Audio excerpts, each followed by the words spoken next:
ਜੀ, ਪ੍ਰੋਗਰਾਮ ਸ਼ਮਾਦਾਨ ਦੇ ਵਿੱਚ ਤੁਹਾਡਾ ਮੁੜ ਤੋਂ ਸਵਾਗਤ ਹੈ। ਮੇਰੇ ਨਾਲ ਇਸ ਵਕਤ ਚੰਡੀਗੜ੍ਹ ਤੋਂ ਨੀਲ ਭਲਿੰਦਰ ਜੀ ਜੁੜ ਗਏ ਨੇ।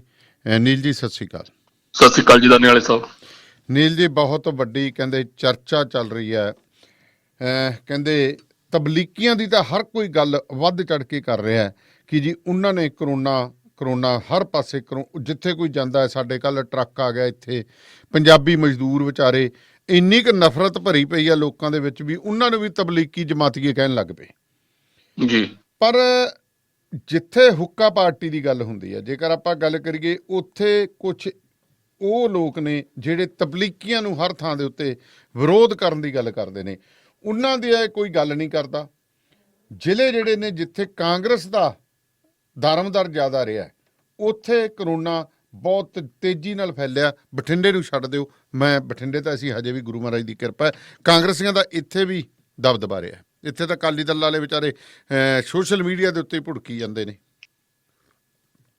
ਜੀ ਬਿਲਕੁਲ, ਜੇਕਰ ਆਪਾਂ ਪੰਜਾਬ ਦੇ ਜਿਹੜੇ ਕਰੋਨਾ ਵਾਇਰਸ ਦਾ ਜਿਹੜਾ ਮੈਥਮੈਟਿਕ ਹੈ ਉਹਨੂੰ ਆਪਾਂ ਥੋੜਾ ਜਿਹਾ ਉਹਦਾ ਪੋਸਟਮਾਰਟਮ ਕਰਨ ਦੀ ਕੋਸ਼ਿਸ਼ ਕਰੀਏ ਜੀ, ਤਾਂ ਕੁੱਲ ਮਿਲਾ ਕੇ ਜੇ ਪੰਜਾਬ ਦੇ ਵਿੱਚ ਜਿਹੜੇ ਸਧਾਰਨ ਤੌਰ ਤੇ ਉੱਤੇ ਕੇਸ ਆਣੇ ਸੀ, ਭਾਵੇਂ ਜਿਹੜਾ ਟਰੈਵਲ ਹਿਸਟਰੀ ਵਾਲੇ ਸੀ ਜਾਂ ਟਰੈਵਲ ਹਿਸਟਰੀ ਵਾਲਿਆਂ ਦੇ ਸੰਪਰਕ ਵਾਲੇ ਸੀ, ਤੇ ਜਾਂ ਫਿਰ ਤਬਲੀਗੀ ਜਮਾਤ ਵਾਲਿਆਂ ਦੇ ਸੀ ਜਾਂ ਉਹਨਾਂ ਦੇ ਸੰਪਰਕ ਵਾਲਿਆਂ ਦੇ ਸੀ। ਦੋ ਜਿਹੜੇ ਫਾਰਮੂਲੇ ਰਹੇ ਨੇ ਪੰਜਾਬ ਵਿੱਚ ਕਰੋਨਾ ਦੇ ਫੈਲਣ ਦੇ, ਜਿਨ੍ਹਾਂ ਦੇ ਆਧਾਰ ਦੇ ਉੱਤੇ ਕੇਸ ਵਧੇ। ਪੰਜਾਬ ਕਾਫੀ ਦੇਰ ਤੱਕ ਲੋਕਡਾਊਨ ਤੋਂ ਲਗਭਗ ਪੌਣਾ ਮਹੀਨਾ ਤੱਕ ਵੀ ਜਿਹੜਾ ਆਪਾਂ ਸੋਸ਼ਲ ਟਰਾਂਸਮਿਸ਼ਨ ਜਿਹਨੂੰ ਕਹਿੰਦੇ ਆ ਕਿ ਭਾਈਚਾਰਕ ਇੱਕ ਤੋਂ ਦੂਜੇ ਨੂੰ ਹੋਣਾ, ਉਸ ਤੋਂ ਬਚਿਆ ਰਿਹਾ ਸੀ। ਸਾਰਿਆਂ ਦੀ ਜਿਹੜਾ ਵੀ ਕਾਰਨ ਆਉਂਦਾ ਸੀ, ਕਾਜ਼ ਆਫ ਪੋਜ਼ਿਟਿਵ ਆਉਣ ਦਾ ਹੁੰਦਾ ਸੀ, ਉਹ ਇਹੀ ਹੁੰਦਾ ਸੀ, ਜਾਂ ਤਾਂ ਉਹ ਕਿਸੇ ਟਰੈਵਲ ਹਿਸਟਰੀ ਹੈ ਬੰਦੇ ਦੀ, ਜਾਂ ਉਹ ਤਬਲੀਗੀ ਜਮਾਤ ਚੋਂ ਆਇਆ, ਜਾਂ ਟਰੈਵਲ ਹਿਸਟਰੀ ਵਾਲੇ ਦੇ ਸੰਪਰਕ ਚ ਆਇਆ, ਜਿਵੇਂ ਨਵਾਂ ਸ਼ਹਿਰ ਦੇ ਤੇ ਹੋਰ ਇੱਕ ਦੋ ਕੇਸਾਂ ਦੀ ਗੱਲ ਕਰੀਏ, ਜਾਂ ਉਹ ਤਬਲੀਗੀਆਂ ਦੇ ਕੰਟੈਕਟ ਵਿੱਚ ਆਇਆ।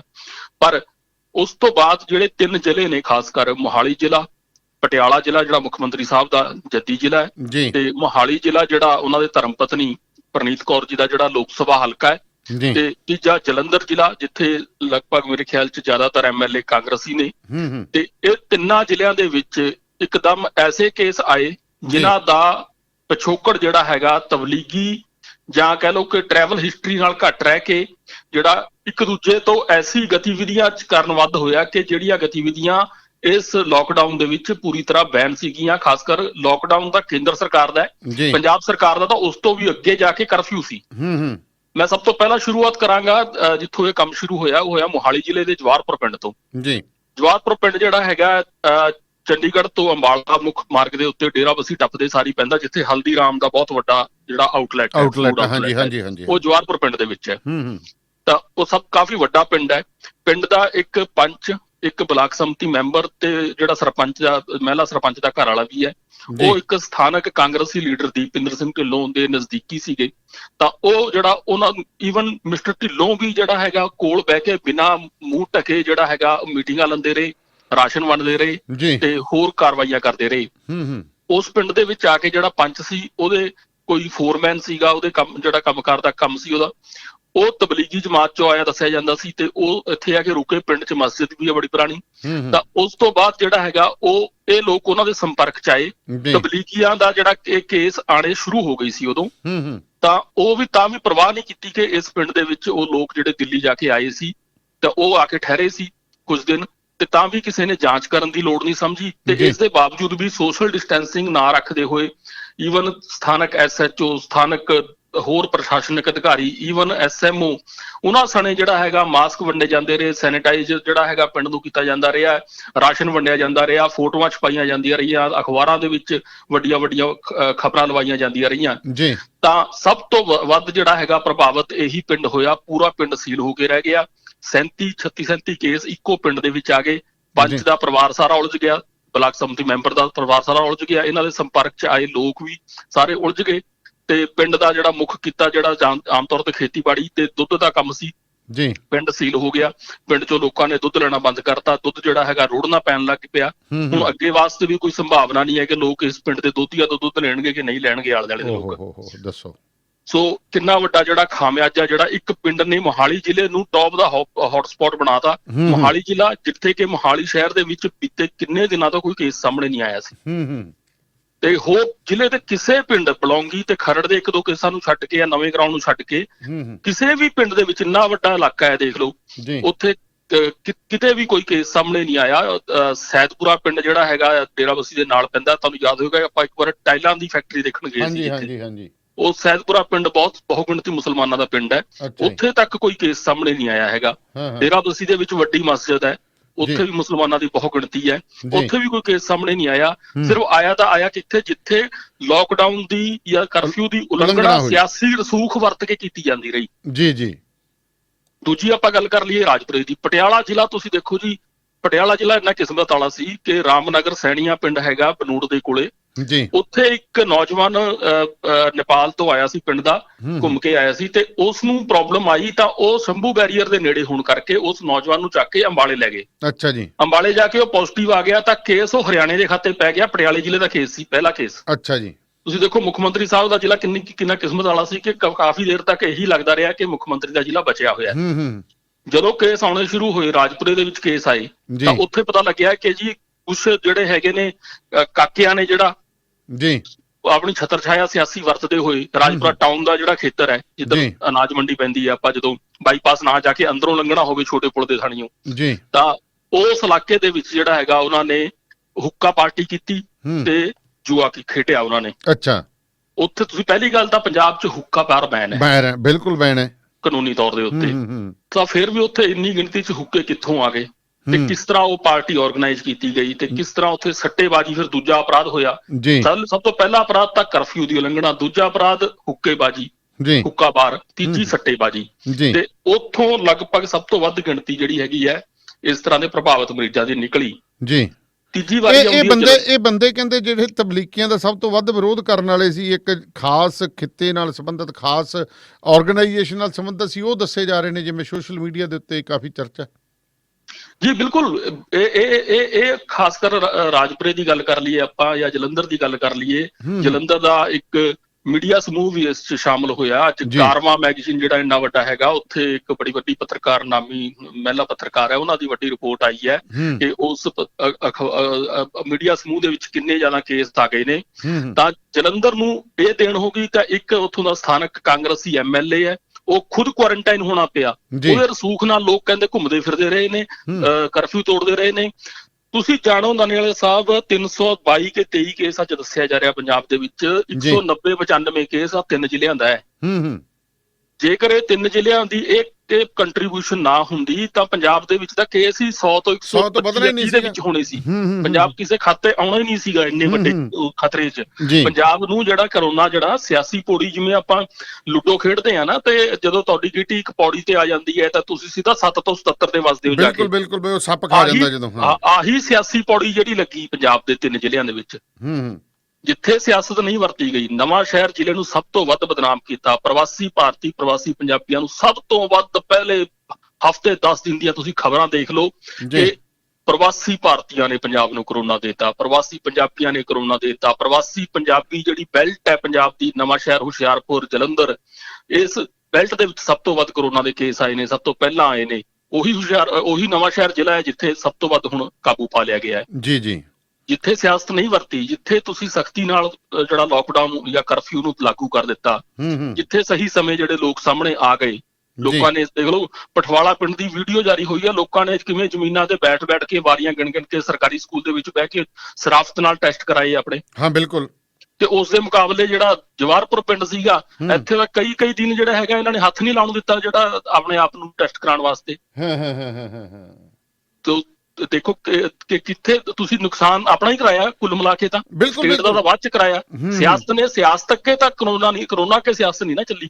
ਪਰ ਦੇਖੋ ਇੱਕ ਚੀਜ਼ ਹੈ ਕਿ ਮੈਂ ਹੈਰਾਨ ਹੈ ਕਿ ਇੱਕ ਤਰ੍ਹਾਂ ਨਾਲ ਜਿਸ ਢੰਗ ਦੇ ਨਾਲ ਦੇਖੋ, ਕੱਲ ਸਾਡੇ ਕਿੱਥੇ ਟਰੱਕ ਆ ਗਿਆ। ਚਲੋ ਫਸਟ ਆਫ ਆਲ ਤਾਂ ਦੇਖੋ ਪੰਜਾਬੀ ਸੀਗੇ ਵਿਚਾਰੇ, ਮਜ਼ਦੂਰ ਸੀ। ਇਹ ਵੀ ਪਤਾ ਚੱਲ ਗਿਆ ਕਿ ਪੰਜਾਬ ਦੇ ਮਜ਼ਦੂਰ ਮੱਧ ਪ੍ਰਦੇਸ਼ ਤੱਕ ਵੀ ਹਾੜੀ ਦੀ ਫਸਲ ਵੱਢਣ ਜਾਂਦੇ ਨੇ। ਚਲੋ ਚੰਗੀ ਗੱਲ ਹੈ। ਉਹ ਹੀਲਾ ਵਸੀਲਾ ਕਰਕੇ ਟਰੱਕ 'ਚ ਬਹਿ ਕੇ ਪਤਾ ਨਹੀਂ ਕਿਵੇਂ ਪਹੁੰਚੇ, ਕਿਸ ਤਰ੍ਹਾਂ ਬਠਿੰਡੇ ਆ ਗਏ, 1000 ਕਿਲੋਮੀਟਰ ਦਾ ਸਫ਼ਰ ਤੈਅ ਕਰਦੇ। ਇੱਥੇ ਜਦੋਂ ਉਤਰੇ ਤਾਂ ਉਹ ਸ਼ਰਮ ਪੰਜਾਬੀ ਬੋਲ ਰਿਹਾ, ਉਹ ਕਹਿ ਰਿਹਾ ਸੀ ਇੱਥੋਂ ਦੇ ਆ, ਤੇ ਕੁਛ ਵਿਅਕਤੀ ਕਹਿ ਰਹੇ ਜੀ ਇਹ ਜਮਾਤੀ ਆ ਜੀ, ਜਮਾਤੀਆਂ ਨੂੰ ਸਾਡੇ ਘਰਾਂ 'ਚ ਵਾੜੀ ਜਾਂਦੇ ਜੀ, ਹੁਣ ਫਲਾਉਣਗੇ। ਇਹਦਾ ਸ਼ੁਕਰ ਕਰੋ ਦਿਨ ਸੀ, ਜੇ ਕਿਤੇ ਰਾਤ ਹੁੰਦੀ ਤਾਂ ਉਹਨਾਂ ਵਿਚਾਰਿਆਂ ਨੂੰ ਮਰਵਾ ਦੇਣਾ ਸੀਗਾ ਇਹੋ ਜਿਹੇ ਬੰਦਿਆਂ ਨੇ। ਜੀ ਬਿਲਕੁਲ, ਇਹ ਜਿਹੜੀ ਇਹ ਵੀ ਇੱਕ ਅਗਿਆਨਤਾ ਜਿਹੜੀ ਹੈਗੀ ਆ, ਬੜਾ ਵੱਡਾ ਅਗਿਆਨਤਾ ਨਹੀਂ, ਮੈਂ ਕਹਿੰਦਾ ਨਫ਼ਰਤ ਜਿਹੜੀ ਮੀਡੀਆ ਨੇ ਫੈਲਾਈ ਹੈ। ਮੀਡੀਆ ਨੇ ਤੁਹਾਡੇ ਰਗਾਂ 'ਚ ਜਿਹੜਾ ਆਪਣਾ ਗੋਦੀ ਮੀਡੀਆ ਹੈਗਾ ਉਹਨੇ ਰਗਾਂ 'ਚ ਬਿਠਾ ਦਿੱਤੀ ਹੈ ਜੀ। ਪਰ ਮੈਂ ਤੁਹਾਨੂੰ ਇੱਕ ਦੋ ਹੋਰ ਅਪਡੇਟ ਦੇ ਦਿੰਦਾ। ਜਿਹੜੀ ਤਾਜ਼ਾ ਖਬਰ ਆ ਰਹੀ ਹੈ ਕਿ ਇਸੇ ਤਬਲੀਗੀ ਜਮਾਤ ਦਾ 300 ਬੰਦਾ ਠੀਕ ਹੋ ਚੁੱਕਾ ਜੀ। ਠੀਕ ਹੋਣ ਤੋਂ ਬਾਅਦ ਉਹ 14 ਦਿਨ ਕੱਟ ਚੁੱਕਾ। 14 ਦਿਨ ਤੋਂ ਬਾਅਦ ਉਹਦੇ ਜਿਹੜੇ 2 ਟੈਸਟ ਹੋਰ ਹੋਣੇ ਸੀ ਉਹ ਵੀ ਹੋ ਚੁੱਕੇ ਨੇ ਜੀ। ਹੁਣ ਉਹ ਇੱਕ ਯੋਗ ਜਿਹੜਾ ਹੈਗਾ ਰਿਕਵਰਡ ਜਿਹੜਾ ਮਰੀਜ਼ ਮੰਨਿਆ ਜਾ ਰਿਹਾ, ਜਿਹੜਾ 4 ਬੰਦਿਆਂ ਨੂੰ ਆਪਣਾ ਪਲਾਜ਼ਮਾ ਦੇ ਸਕਦਾ ਹੈ ਤੇ ਉਹਨਾਂ ਨੇ ਰਜਾਮੰਦੀ ਦਿੱਤੀ ਹੈ। ਅੱਛਾ, ਹੁਣ ਤਾਜ਼ਾ ਦਿੱਲੀ ਦੇ ਮੁੱਖ ਮੰਤਰੀ ਕੇਜਰੀਵਾਲ ਦੀ ਸਟੇਟਮੈਂਟ ਹੈ, ਕਹਿੰਦੇ ਜੀ ਕਮਾਲ ਹੋ ਗਈ ਦੇਖੋ, ਹੁਣ ਕਹਿੰਦਾ ਮੁਸਲਮਾਨ ਦਾ ਖੂਨ ਹਿੰਦੂ ਨੂੰ ਠੀਕ ਕਰੇਗਾ, ਹਿੰਦੂ ਦਾ ਖੂਨ ਮੁਸਲਮਾਨ ਨੂੰ ਠੀਕ ਕਰੇਗਾ। ਪਰ ਕਹਿੰਦੇ ਪਰ ਮੀਡੀਆ ਨੇ ਨਹੀਂ ਇਹ ਗੱਲ ਕਹਿਣੀ। ਮੀਡੀਆ ਜਿਹੜਾ ਮਾੜਾ ਮੋਟਾ ਐਨਡੀਟੀਵੀ ਹੈਗਾ, ਹੋਰ ਹੈਗਾ, ਉਹ ਕਹਿ ਰਹੇ ਨੇ। ਬਾਕੀਆਂ ਨੇ ਤਾਂ ਇਹ ਗੱਲ ਦਾ ਕਿ ਉਹਨਾਂ ਵਾਸਤੇ ਤਾਂ ਖਬਰ ਹੀ ਹੈ ਨਹੀਂ ਵੀ ਤਬਲੀਗੀਆਂ ਦੀ ਸ਼ਲਾਘਾ ਕਿਉਂ ਹੋਣ ਲੱਗ ਪਈ। ਤਬਲੀਗੀਆਂ ਚੋਂ ਉਹਨਾਂ ਚੋਂ 4 ਕੇ 5 ਬੰਦਿਆਂ ਨੇ ਦੇ ਵੀ ਦਿੱਤਾ ਬਲੱਡ। ਦੱਸੋ, ਬਹੁਤ ਵਧਾਈ ਦੀ ਗੱਲ। ਇੱਕ ਬੰਦੇ ਦਾ ਬਲੱਡ 4 ਬੰਦੇ ਨੂੰ ਜਾਂਦਾ, ਜਿਵੇਂ ਕਿ ਆਪਾਂ ਪਲਾਜ਼ਮਾ ਇਹ ਮਸ਼ੀਨ ਹੁੰਦੀ ਆ, ਉਹਨਾਂ ਬਲੱਡ ਵਿੱਚੋਂ ਨਿਕਲ ਜਾਂਦਾ, ਵਾਪਸ ਪਈ ਜਾਂਦਾ, ਪਲਾਜ਼ਮਾ ਕੱਢ ਲਿਆ ਜਾਂਦਾ ਉਹਦੇ ਚੋਂ। ਨਹੀਂ, ਪਰ ਉਹ 4 ਬੰਦਿਆਂ ਨੂੰ ਯੂਜ਼ ਹੋ ਜਾਂਦਾ ਇੱਕ ਬੰਦੇ ਦਾ ਪਲਾਜ਼ਮਾ। ਤੇ ਤੁਸੀਂ ਦੇਖੋ ਕਿੱਡੀ ਵੱਡੀ ਚੇਨ ਬਣ ਸਕਦੀ ਹੈ ਕਿ 300 ਤੋਂ 304 ਜਾਂ 1200 ਬੰਦਾ ਠੀਕ ਹੋ ਸਕਦਾ, 1200 ਤੋਂ 1200 4800 ਬੰਦਾ ਠੀਕ ਹੋ ਸਕਦਾ। ਤੁਸੀਂ ਜਿੰਨਾ ਮਰਜ਼ੀ ਖਿੱਚੀ ਚਲੋ ਕਹਾਣੀ ਨੂੰ। ਸੋ ਇਹ ਮੇਰੇ ਖਿਆਲ 'ਚ ਇਹ ਹੁਣ ਸਭ ਤੋਂ ਵੱਡੀ ਦੇਖੋ ਜਿਹੜੀ ਇੱਕ ਨਕਾਰਾਤਮਕ ਭੂਮਿਕਾ ਮੀਡੀਆ ਨੇ ਵੀ ਨਿਭਾਈ ਹੈ, ਉਹ ਬਹੁਤ ਮਾੜੀ ਗੱਲ ਆ ਨਾ ਜੀ। ਉਹੀ ਰਸੂਖ ਵਾਲੇ ਮੀਡੀਆ ਹਾਊਸ ਜਿਹੜੇ ਰੱਸੇ ਚੜਾਈ ਫਿਰਦੇ ਰਹੇ ਨੇ, ਤੇ ਉਹਨਾਂ ਨੇ ਵੀ ਜਿਹੜਾ ਸਮੇਂ ਸਿਰ ਜਿਹੜਾ ਜਾਂਚ ਨਹੀਂ ਹੋਣ ਦਿੱਤੀ, ਤੇ ਮੁੜ ਕੇ ਆਪ ਵੀ ਤੇ ਜਿਹੜੇ ਘਰਾਂ 'ਚੋਂ ਕਿਰਾਏ ਤੇ ਰਹਿੰਦੇ ਸੀ, ਉਹ ਕਿਸੇ ਦਾ ਪਿਤਾ ਵੀ ਪੋਜ਼ਿਟਿਵ ਆ ਗਿਆ, ਕੋਈ ਕਿਸੇ ਦੇ ਸੰਪਰਕ 'ਚ ਆਇਆ ਜਾ ਕੇ ਉਹ ਵੀ ਪੋਜ਼ਿਟਿਵ ਆ ਗਿਆ। ਤਾਂ ਤੁਸੀਂ ਅੱਗੇ ਤੋਂ ਅੱਗੇ ਕਿਵੇਂ ਜਿਹੜੀ ਚੇਨ ਜਿਹੜੀ ਫੈਲਾਈ ਹੈ ਜੀ। ਸੋ ਬੜਾ ਨੀਲ ਜੀ, ਆਪਾਂ ਸ਼ਾਇਦ ਇੰਨਾ ਸਮਾਂ ਹੋ ਗਿਆ ਕਿ ਜੋ ਸਥਿਤੀ ਮੀਡੀਆ ਦੀ ਆਪਾਂ ਹੁਣ ਦੇਖ ਰਹੇ ਹਾਂ, ਸ਼ਾਇਦ ਮੇਨ ਸਟ੍ਰੀਮ ਮੀਡੀਆ ਦੀ, ਜਿਵੇਂ ਅਰਨਵ ਗੋਸਵਾਮੀ ਹੁਣ ਉੱਥੇ ਗਿਆ, ਹੁਣੇ ਖਬਰ ਆ ਰਹੀ ਹੈ ਕਿ ਬੰਬੇ ਦੇ ਇੱਕ ਥਾਣੇ ਦੇ ਵਿੱਚ ਪੇਸ਼ ਹੋਇਆ ਉਹ। ਦੇਖੋ ਇਹ ਸਥਿਤੀਆਂ ਦੇਖੋ ਕਿਵੇਂ ਅਖਬਾਰਾਂ ਨੂੰ ਕਿੱਧਰ, ਮੀਡੀਆ ਨੂੰ ਕਿੱਧਰ ਲੈ ਕੇ ਜਾ ਰਹੀਆਂ ਕਿ ਤੁਸੀਂ ਬ੍ਰੇਨ ਵਾਸ਼ਿੰਗ ਕਰ ਰਹੇ ਹੋ ਲੋਕਾਂ ਨੂੰ, ਜ਼ਹਿਰ ਭਰ ਰਹੇ ਹੋ ਲੋਕਾਂ ਦੇ ਅੰਦਰ। ਦੇਖੋ ਮੀਡੀਆ ਵੀ ਹੁਣ ਇਹ ਨਹੀਂ ਸਮਝ ਪਾ ਰਿਹਾ ਕਿ ਇਹ ਜੰਗ ਜਿਹੜੀ ਹੈਗੀ ਆ ਕਰੋਨਾ ਵਿਰੁੱਧ ਹੈ, ਇੱਕ ਮਹਾਮਾਰੀ ਵਿਰੁੱਧ ਹੈ, ਕੁਦਰਤੀ ਕਰੋਪੀ ਵਿਰੁੱਧ ਹੈ। ਇਹਦੇ 'ਚ ਤੁਸੀਂ ਕਿਸੇ ਵੀ ਸਿਆਸਤਦਾਨ, ਕਿਸੇ ਸਿਆਸੀ ਪਾਰਟੀ ਦੇ ਜਿਹੜਾ ਹੈਗਾ ਸੋਲੇ ਗਾ ਕੇ ਜਿਹੜਾ ਕੁਝ ਨਹੀਂ ਖੱਟ ਸਕਦੇ, ਨਾ ਹੀ ਕਿਸੇ ਨੂੰ ਤੁਸੀਂ ਉਹਦੇ ਵਿਰੋਧੀ ਨੂੰ ਜਿਹੜਾ ਹੈਗਾ ਜ਼ਿਆਦਾ ਹੇਠਾਂ ਨੀਵਾਂ ਦਿਖਾ ਕੇ ਕੁਝ ਖੱਟਿਆ ਜਾਣਾ ਹੈ। ਇੱਥੇ ਤੁਹਾਨੂੰ ਤਾਂ ਜ਼ਿੰਮੇਵਾਰ ਇੱਕ ਬਤੌਰ ਇੱਕ ਇਨਸਾਨੀ ਜਿਹੜੀ ਜ਼ਿੰਮੇਵਾਰੀ ਹੈ, ਅਗਰ ਉਹਨੂੰ ਲੈ ਕੇ ਚੱਲਦੇ ਹੋ, ਉਹਨੂੰ ਸਮਝ ਕੇ ਚੱਲਦੇ ਹੋ, ਪਗਾਨੇ ਹੋ, ਤਾਂ ਤੁਸੀਂ ਜਿਹੜਾ ਹੁਣ ਜਸਟੀਫਾਈ ਕਰ ਸਕਦੇ ਹੋ ਆਪਣਾ ਰੋਲ। ਹੁਣ ਜਿਹੜਾ ਇੱਕ ਤਰ੍ਹਾਂ ਨਾਲ ਆਪਾਂ ਇਹੀ ਕਹਿ ਲਈਏ ਕਿ ਜੇ 22 ਤਰੀਕ ਨੂੰ ਲਾਕਡਾਊਨ ਹੋਇਆ 22 ਮਾਰਚ ਨੂੰ, ਤਾਂ 22 ਮਾਰਚ ਨੂੰ ਰਾਸ਼ਟਰਪਤੀ ਰਾਜ ਹੀ ਮੰਨ ਕੇ ਚੱਲੋ ਤੁਸੀਂ, ਕਿ ਇਹਨੂੰ ਤੁਸੀਂ ਸਰਕਾਰਾਂ ਸਰਕੂਰਾਂ ਨਾ ਮੰਨ ਕੇ ਚੱਲੋ ਕਿ ਉਹ ਪਾਰਟੀ ਉੱਤੇ ਆ, ਉਹ ਥੱਲੇ ਆ, ਉਹ ਥੱਲੇ ਆ, ਉੱਤੇ ਆ। ਇੱਕ ਅਨঅਫੀਸ਼ੀਅਲ ਜਿਹੜਾ ਹੈਗਾ ਪ੍ਰੈਜ਼ੀਡੈਂਟਸ ਟੂਲ ਜਿਹੜਾ ਆਪਾਂ ਦੀ ਸਥਿਤੀ ਮੰਨ ਕੇ ਚੱਲੋ ਕਿ ਹੁਣ ਉਸ ਤੋਂ ਬਾਅਦ ਜਿਹੜੀਆਂ ਤੁਸੀਂ ਕਸੀਦੇ ਪੜ੍ਹਦੇ ਹੋਏ ਉਸ ਤੋਂ ਬਾਅਦ ਪੜ੍ਹ ਲਿਓ ਜਿੰਨੇ ਮਰਜ਼ੀ, ਜਦੋਂ ਸੁੱਖ ਸ਼ਾਂਤੀ ਹੋ ਜਾਏਗੀ, ਤੁਹਾਨੂੰ ਕਿਹੜਾ ਰੋਕਦਾ ਕੋਈ। ਬੜੀ ਸਥਿਤੀ। ਤੇ ਚਲੋ ਬਾਕੀ ਗੱਲ ਕਰੀਏ, ਅਦਾਲਤਾਂ ਦਾ ਕੀ ਸਿਸਟਮ ਚੱਲ ਰਿਹਾ ਜੀ? ਅਦਾਲਤਾਂ ਤਾਂ ਜੀ ਜਿਹੜਾ ਆਪਣੀ ਸਾਰੀਆਂ ਹੀ ਆਨਲਾਈਨ ਹੀ ਕੰਮ ਕਰ ਰਹੀਆਂ ਨੇ, ਤੇ ਇਹਦੇ 'ਚ ਸੁਪਰੀਮ ਕੋਰਟ ਦੀ ਜਿਹੜੀ ਪਰਫਾਰਮੈਂਸ ਕਾਫੀ ਚੰਗੀ ਆ ਰਹੀ ਹੈ। ਖਾਸ ਕਰ ਮੀਡੀਆ ਹਾਊਸ ਜਿਨ੍ਹਾਂ ਨੇ ਛਾਂਟੀ ਕਰਤੀ ਸੀ, ਉਹਦੇ 'ਚ ਉਹਨਾਂ ਨੇ ਨੋਟਿਸ ਜਾਰੀ ਕਰਤਾ ਸੁਪਰੀਮ ਕੋਰਟ ਨੇ ਕਿ ਤੁਸੀਂ ਇਸ ਤਰ੍ਹਾਂ ਕਿਸ ਤਰ੍ਹਾਂ ਕਰ ਸਕਦੇ ਹੋ। ਖਾਸ ਕਰ ਤੁਸੀਂ ਉਹ ਇੰਡਸਟਰੀ ਹੋ ਜਿਨ੍ਹਾਂ ਨੂੰ ਇਸ ਵਕਤ ਖੁੱਲਿਆ ਕੰਮ ਕਰਨ ਦੀ ਇਜਾਜ਼ਤ ਦਿੱਤੀ ਹੋਈ ਹੈ। ਤੁਸੀਂ ਕਿਵੇਂ ਕਟੌਤੀਆਂ ਕਰ ਸਕਦੇ ਹੋ ਤੇ ਕਿਵੇਂ ਤੁਸੀਂ ਜਿਹੜਾ ਹੈਗਾ ਇਸ 'ਚ ਉਹ ਕਰ ਸਕਦੇ ਹੋ ਕਿ ਲੋਕਾਂ ਨੂੰ ਨੌਕਰੀਆਂ ਤੋਂ ਕੱਢ ਸਕਦੇ ਹੋ। ਇਹਦੇ 'ਚ ਪੀਜੀਆਈ ਚੰਡੀਗੜ੍ਹ ਦੀ ਆ ਰਹੀ ਹੈ ਜੀ ਡਿਵੈਲਪਮੈਂਟ, ਜਿਹੜਾ ਇਹਨਾਂ ਨੇ ਪੀਜੀਆਈ ਵਾਲੀ ਮੈਂ ਗੱਲ ਭੁੱਲ ਗਿਆ ਸੀਗਾ, ਮੈਂ ਪੀਜੀਆਈ ਦੀ ਬਹੁਤ ਤਕੜੀ ਡਿਵੈਲਪਮੈਂਟ ਆਈ ਹੈ ਇਹਦੇ ਵਿੱਚ। ਹਾਂਜੀ ਜੀ, ਇਹਦੇ 'ਚ ਜਿਹੜਾ ਮੈਂ ਥੋੜਾ ਜਿਹਾ ਡਿਟੇਲ 'ਚ ਇਹਨੂੰ ਸਟੱਡੀ ਕੀਤਾ ਥੋੜੀ ਦੇਰ ਪਹਿਲਾਂ, ਇਹਦੇ 'ਚ ਇਹ ਆਲਰੇਡੀ ਨਾ ਇੱਕ ਦਵਾਈ ਦੇ ਉੱਤੇ ਕੰਮ ਕਰ ਰਹੀ ਸੀ ਜੀ, ਜਿਹਦਾ ਨਾਂ ਹੈਗਾ ਮਾਈਕੋ ਬੈਕਟੀਰੀਅਮ W। ਤੇ ਇਹ ਕਹਿੰਦੇ ਜੀ ਇਹ ਆਲਰੇਡੀ ਜਿਹੜੀ ਇਹ ਕੰਮ ਕਰ ਰਹੇ ਸੀ, ਇਹ ਸਰੀਰ 'ਚ ਜਿਹੜਾ ਬੈਕਟੀਰੀਆ ਰਾਹੀਂ ਜਿਹੜਾ ਬਲੱਡ ਦੇ ਵਿੱਚ ਜ਼ਹਿਰਵਾਦ ਫੈਲਦਾ ਹੈ ਨਾ ਜੀ, ਸੈਪਸਿਸ ਜਿਹਨੂੰ ਕਹਿੰਦੇ ਆ, ਜਿਹੜੀ ਈਵਨ ਇੰਗਲੈਂਡ 'ਚ ਸੁਣਿਆ ਕਿ ਮੈਂ ਕਹਿੰਦੇ ਬਹੁਤ ਫੈਲਦੀ ਹੈ, ਬੱਚਿਆਂ 'ਚ ਬਿਮਾਰੀ ਬਹੁਤ ਫੈਲਦੀ ਹੈ ਇਹ ਇਹਦੇ ਉੱਤੇ ਕੰਮ ਕਰ ਰਹੇ ਸੀ। ਤੇ ਇਹੀ ਜਿਹੜੀ ਸੈਪਸਿਸ ਜਿਹੜੀ ਹੈਗੀ ਹੈ, ਇਸੇ ਤਰ੍ਹਾਂ ਦਾ ਜਿਹੜਾ ਰੋਗ ਦਾ ਲੱਛਣ ਜਿਹੜਾ ਹੈਗਾ, ਇਹ ਕਰੋਨਾ ਦੇ ਪੀੜਤਾਂ ਨੂੰ ਵੀ ਆਉਣ ਲੱਗ ਗਿਆ। ਅੱਛਾ ਜੀ। ਮਤਲਬ ਇਹਦੀ ਜਿਹੜਾ ਕਰੋਨਾ ਜਦੋਂ ਬੰਦੇ ਨੂੰ ਨੁਕਸਾਨ ਕਰਨ ਲੱਗਦਾ, ਤਾਂ ਉਹਦਾ ਵੀ ਇੱਕ ਜਿਹੜਾ ਉਹਦੀ ਡੈਮੇਜ ਸੈਪਸਿਸ ਵਜੋਂ ਇਹਨਾਂ ਨੇ ਲੱਭੀ ਹੈ। ਤੇ ਇਸ ਤੋਂ ਇਲਾਵਾ ਇਹਨਾਂ ਨੇ ਦੂਜੀ ਜਿਹੜੀ ਕਿਹਾ ਕਿ ਇੱਕ ਤਾਂ ਇਹ ਹੈ, ਤੇ ਇੱਕ ਇਹਨਾਂ ਨੇ ਇਹਦੇ ਵਿੱਚ ਇੱਕ ਹੋਰ ਲੱਛਣ ਇਸ ਤਰ੍ਹਾਂ ਦਾ ਲੱਭਿਆ ਕਿ ਮਲਟੀ ਆਰਗਨ ਫੇਲਿਅਰ, ਤੇ ਇਸੇ ਤਰ੍ਹਾਂ ਇੱਕ ਜਿਹੜੀ ਇਹਨਾਂ ਨੇ ਕਿਹਾ ਕਿ ਸਾਈਟੋਕਾਈਨ ਸਟਾਰਮ ਸਿੰਡਰਮ। ਅੱਛਾ ਜੀ। ਇਹ ਸਾਈਟੋਕਾਈਨ ਸਟਾਰਮ ਸਿੰਡਰਮ ਕੀ ਹੁੰਦਾ ਹੈ ਕਿ ਜਿਹੜਾ ਤੁਹਾਡਾ ਇਮਿਊਨ ਸਿਸਟਮ ਹੈ ਉਹ ਉਲਟਾ ਤੁਹਾਡੇ ਸਰੀਰ ਨੂੰ ਨੁਕਸਾਨ ਕਰਨ ਲੱਗ ਜਾਂਦਾ ਹੈ, ਤੁਹਾਡੀਆਂ ਕੋਸ਼ਿਕਾਵਾਂ ਨੂੰ ਨਸ਼ਟ ਕਰਨ ਲੱਗ ਜਾਂਦਾ ਹੈ। ਮਤਲਬ ਕਿ ਜਿਹੜਾ ਉਹਨੇ ਤੁਹਾਨੂੰ ਬਚਾਉਣਾ ਹੁੰਦਾ ਹੈ, ਤੇ ਜਦੋਂ ਉਹ ਇਸ ਤਰ੍ਹਾਂ ਦੇ ਕਿਸੇ ਵਾਇਰਸ ਤੋਂ ਜਾਂ ਬਿਮਾਰੀ ਤੋਂ ਪੀੜਤ ਹੋ ਜਾਂਦਾ ਹੈ ਤਾਂ ਉਹ ਤੁਹਾਨੂੰ ਜਿਹੜਾ ਉਲਟਾ ਸਰੀਰ ਨੂੰ ਮਾਰਨ ਲੱਗ ਜਾਂਦਾ ਹੈ। ਇਹਨੂੰ ਸੈਲਫ ਗੋਲ ਕਹਿੰਦੇ ਆਪਾਂ, ਇਹਨਾਂ ਨੇ ਇੱਕ ਲੈਂਗੁਏਜ ਵਰਤੀ ਹੋਈ ਹੈ।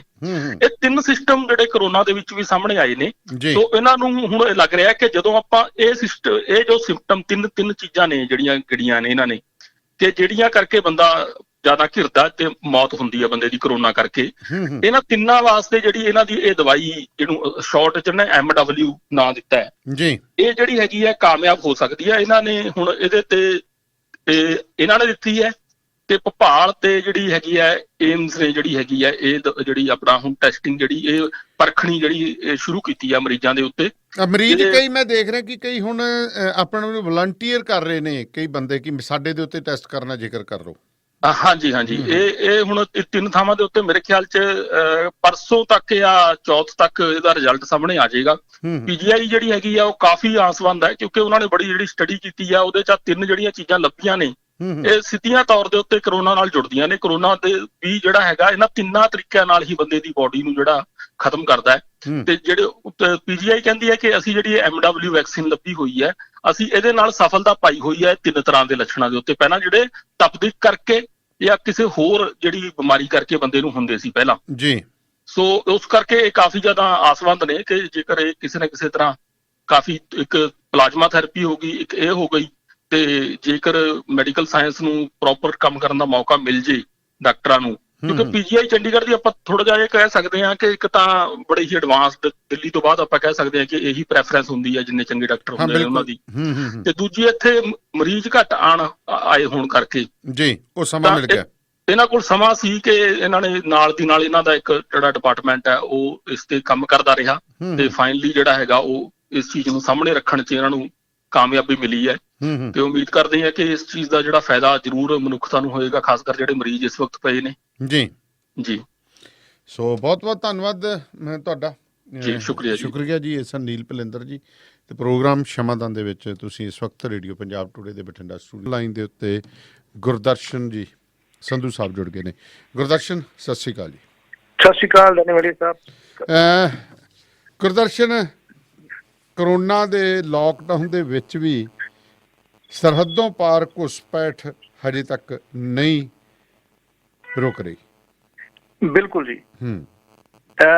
ਪਾਕਿਸਤਾਨ, ਮੈਂ ਫਿਰੋਜ਼ਪੁਰ ਦੀ ਗੱਲ ਕਰਾਂ ਤੇ ਆਪਾਂ ਪਹਿਲਾਂ ਵੀ ਕਈ ਵਾਰ ਜ਼ਿਕਰ ਕੀਤਾ, ਫਿਰੋਜ਼ਪੁਰ ਮੈਦਾਨੀ ਏਰੀਏ ਦੇ ਵਿੱਚ ਜਿਹੜਾ ਪਾਕਿਸਤਾਨ ਦੇ ਨਾਲ ਸਾਰਾ ਲੱਗਦਾ ਹੈ, ਚਾਹੇ ਅੰਮ੍ਰਿਤਸਰ ਤੋਂ ਤਰਨਤਾਰਨ ਤੋਂ ਲੈ ਕੇ ਸਾਰਾ ਮੈਦਾਨੀ ਏਰੀਏ ਨਾਲ ਲੱਗਦਾ ਹੈ ਪਿੱਛੋਂ ਤੋਂ, ਪਰ ਜਿਹੜਾ ਇੱਥੇ ਤਾਰਾਂ ਤੋਂ ਪਾਰ ਜਿਹੜੀ ਪਾਕਿਸਤਾਨ ਵਾਲੀ ਸਾਈਡ ਤੇ ਬਹੁਤ ਜ਼ਿਆਦਾ ਜ਼ਮੀਨ ਹੈ ਰਾਏ ਸਿੱਖ ਬਰਾਦਰੀ ਦੀ, ਤੇ ਹੋਰ ਜੱਟ ਸਿੱਖ ਜਾ ਕੇ ਜਿਹੜੀਆਂ ਨਾਲ ਵਸਦੀਆਂ ਹੈਗੀਆਂ ਕਮਿਊਨਿਟੀਆਂ, ਉਹਨਾਂ ਦੀ ਜ਼ਮੀਨ ਹੈ ਜਿਹਦੇ ਕਰਕੇ ਉਹਨਾਂ ਨੂੰ ਪਾਰ ਜਾਣਾ ਪੈਂਦਾ ਆਪਣੀ ਫਸਲ ਨੂੰ ਸਾਂਭਣ ਲਈ ਤੇ ਵੱਢਣ ਲਈ। ਜਿਵੇਂ ਕਿ ਹੁਣ ਜਿਹੜਾ ਕਣਕ ਦਾ ਸੀਜ਼ਨ ਚੱਲਦਾ ਪਿਆ, ਉਹਦੇ ਕਰਕੇ ਜਿਹੜਾ ਇਹ ਡਰ ਜਿਹੜਾ ਬਣਿਆ ਰਹਿੰਦਾ। ਹੁਣ ਉਧਰ ਪਾਕਿਸਤਾਨ ਦੇ ਵਿੱਚ ਵੀ ਕਰੋਨਾ ਦੇ ਜਿਹੜਾ ਕਾਫੀ ਜ਼ਿਆਦਾ ਕਹਿਰ ਚੱਲਿਆ ਹੋਇਆ, ਤੇ ਇਹ ਉਹਦੇ ਦਰਮਿਆਨ ਜਿਹੜਾ ਹੈਗਾ ਕਿ ਘੁਸਪੈਠੀਆ ਸ਼ਹਿਬਾਜ਼ ਪੁੱਤਰ ਜਮਸ਼ੇਦ ਵਾਸੀ ਪਿੰਡ ਭਿੰਡੀ ਜ਼ਿਲ੍ਹਾ ਕਸੂਰ ਪਾਕਿਸਤਾਨ ਦਾ ਹੈ, ਇਹ ਆਪਣੀ ਸਰਹੱਦ ਜ਼ਮੀਨ ਦੇ ਵਿੱਚ ਆ ਗਿਆ, ਤੇ BSF ਦੀ 136 ਬਟਾਲੀਅਨ ਨੇ ਇਹਨੂੰ ਗ੍ਰਿਫਤਾਰ ਕੀਤਾ ਫਿਰੋਜ਼ਪੁਰ ਦੇ ਨਾਲ ਲੱਗਦੇ ਏਰੀਏ ਦੇ ਵਿੱਚੋਂ, ਅਤੇ ਇਹਦੇ ਕੋਲੋਂ ਕੋਈ ਚੀਜ਼ਾਂ ਬਰਾਮਦ ਹੋਈਆਂ ਨੇ, ਤੇ ਚੀਜ਼ਾਂ ਵੀ ਜਿਹੜੀਆਂ ਨੇ ਉਹ ਅੱਜ ਦੇ ਮਾਹੌਲ ਦੇ ਨਾਲ ਰਿਲੇਟਡ ਬਰਾਮਦ ਹੋਈਆਂ। ਇਹਦੇ ਕੋਲ 6